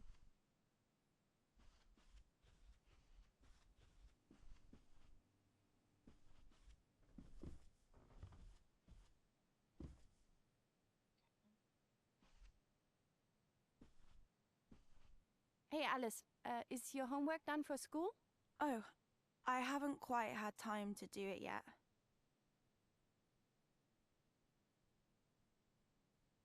Okay, we see a new baby.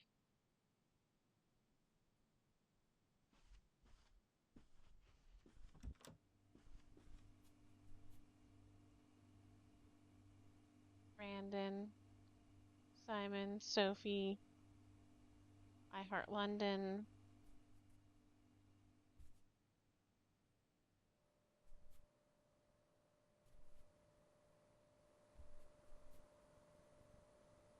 See, we have a chore chart now. We only get one weekend day off chores.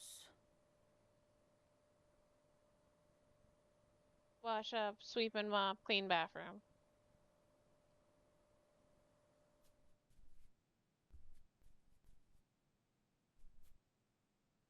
Back to school. Spiritual church.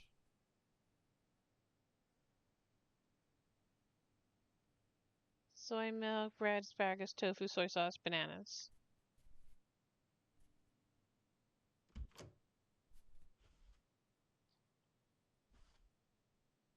Our house relatively looks the same. You sit there until your food's finished. I don't care if you're there all night. There are children starving in Africa who die for what you have on your plate.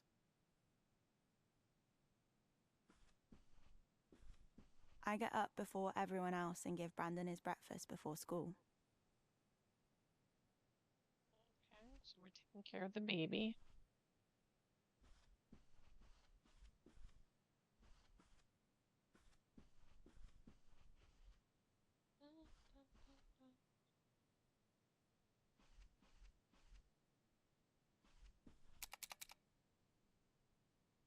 Let's see. Cosmic ordering and the law of attraction. Cosmic ordering lottery success. Cosmic ordering just 5 steps.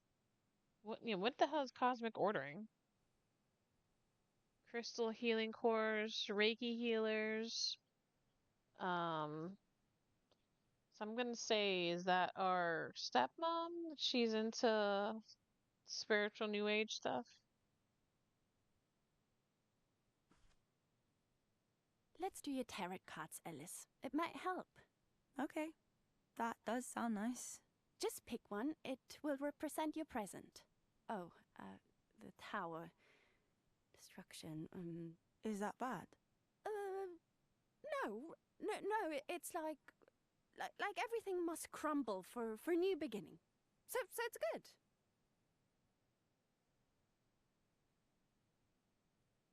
I consume.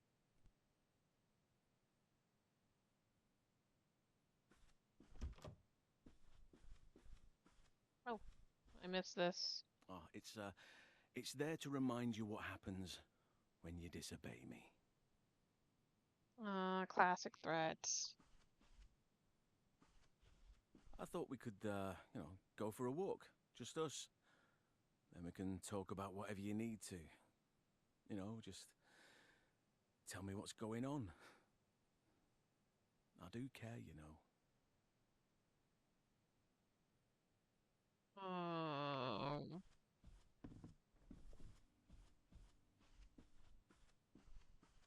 Write in my diary? Okay. Dear Diary, my name is Alice. What I'm about to tell you, I've never told anyone. Thank you for playing our game as True Passion Project. So I like that. Like, obviously, there's heavy topics, but she has a story to tell. I like how the game was executed. I like wandering around the house, seeing stuff.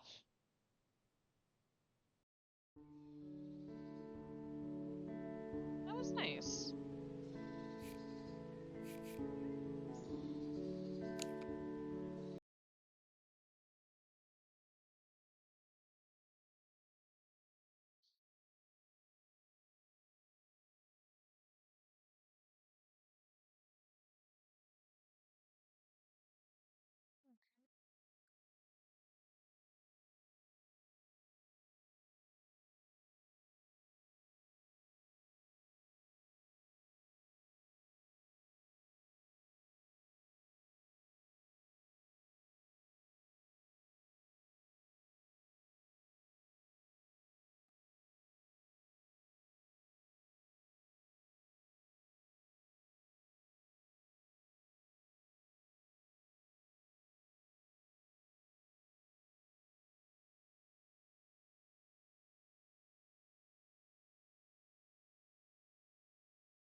Let's see.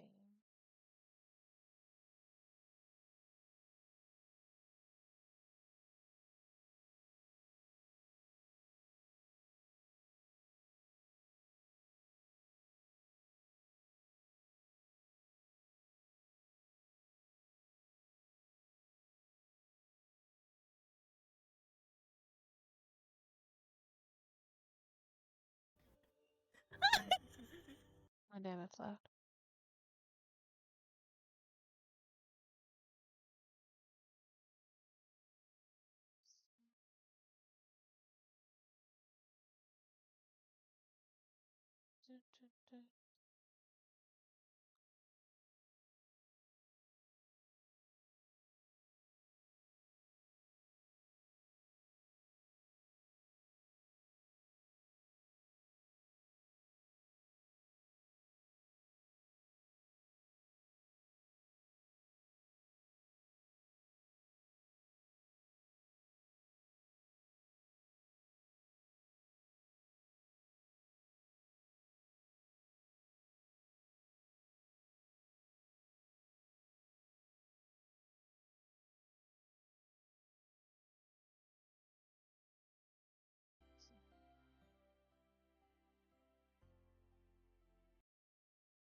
Okay.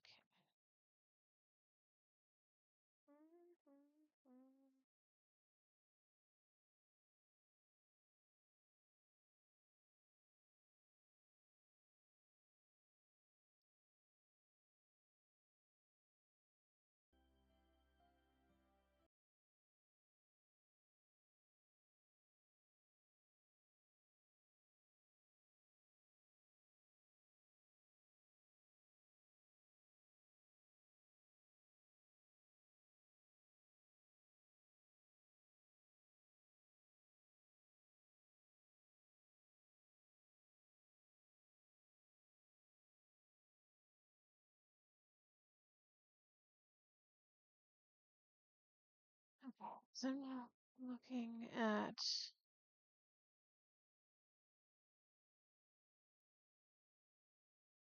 She fell because I don't even know how, but she like pulled the whole entire honey jar down with.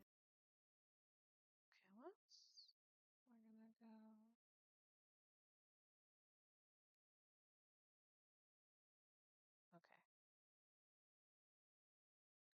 go. Okay.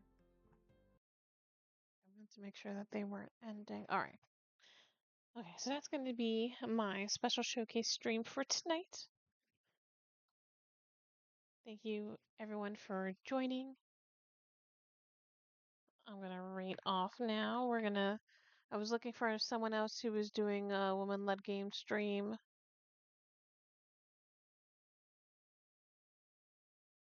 do that. We're going to rate.